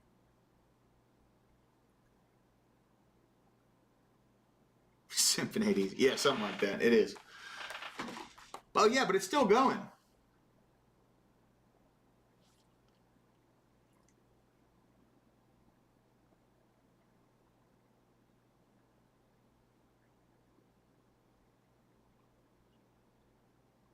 This shit crashed my fucking browser, dude.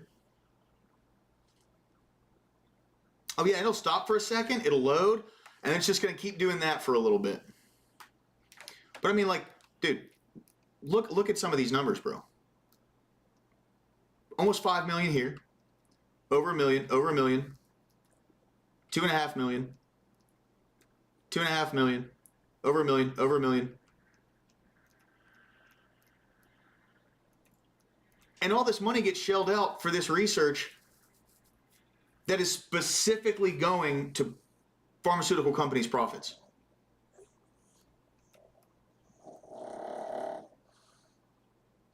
And there are people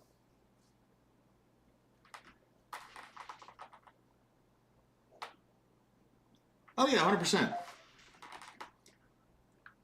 But like there are people who genuinely advocate for more of our tax dollars to be taken out of our checks to get allotted to buying the drugs that we're already paying for.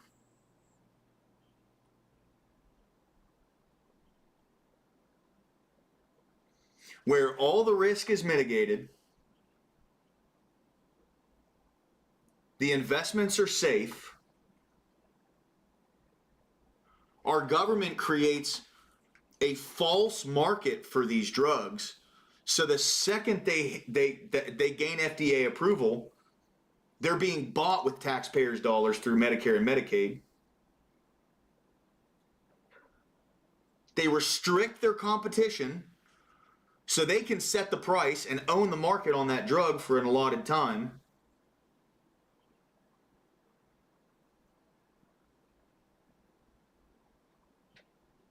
And they're essentially guaranteed a boost in stock value. It's fucking wild to me. And this is why, like, looking through in this New York Times article. Yo, what's up, Ashton?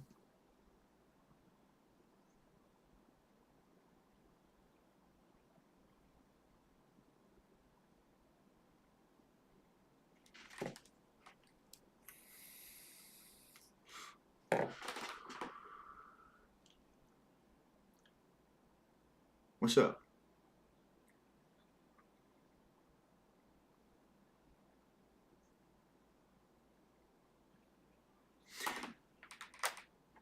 About tree fitting. Yeah, buddy. Yeah. Oh, man. No, I just, it blows my mind, dude. It blows my mind, you know? Like, I was already, like, isolationist enough. What are those? Yeah. I was already isolationist enough when, we were talking about, like, $200 billion going to Ukraine. But after reading through this, I mean, Jesus, dude, like, there is no fucking way we didn't at least quadruple that amount in the years leading up to this conflict. It just blows my mind, dude. Well, hey, I gotta go walk my dog. Seriously, I really appreciate the support, guys. Thank you very much. I'm gonna figure out this delay issue. It really means a lot that everyone jumped in the stream today. Thank you, guys.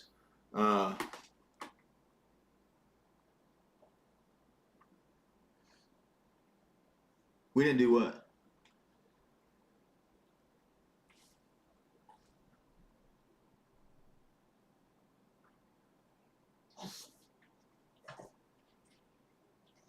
What'd you guys not do?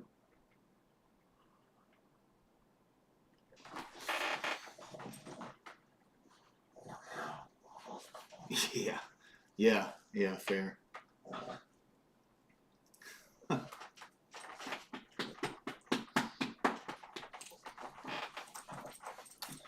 All right, I gotta walk my dog, guys. Thank you very much. I really fucking appreciate it, man. It means a lot to have everyone in the chat today. I am gonna figure out something to read. Well, I might not be streaming tomorrow. Maybe my stream tomorrow is gonna be late night stream. That's what I'm thinking. I'm pretty sure. I'm pretty sure I won't be on around the same time tomorrow, but Friday for sure. I work a night job on Thursdays and Saturdays, so thank you though, guys. Seriously, I really appreciate it. I learned a lot today. I hope you all learned with me, and we're gonna keep jumping down these rabbit holes, bro.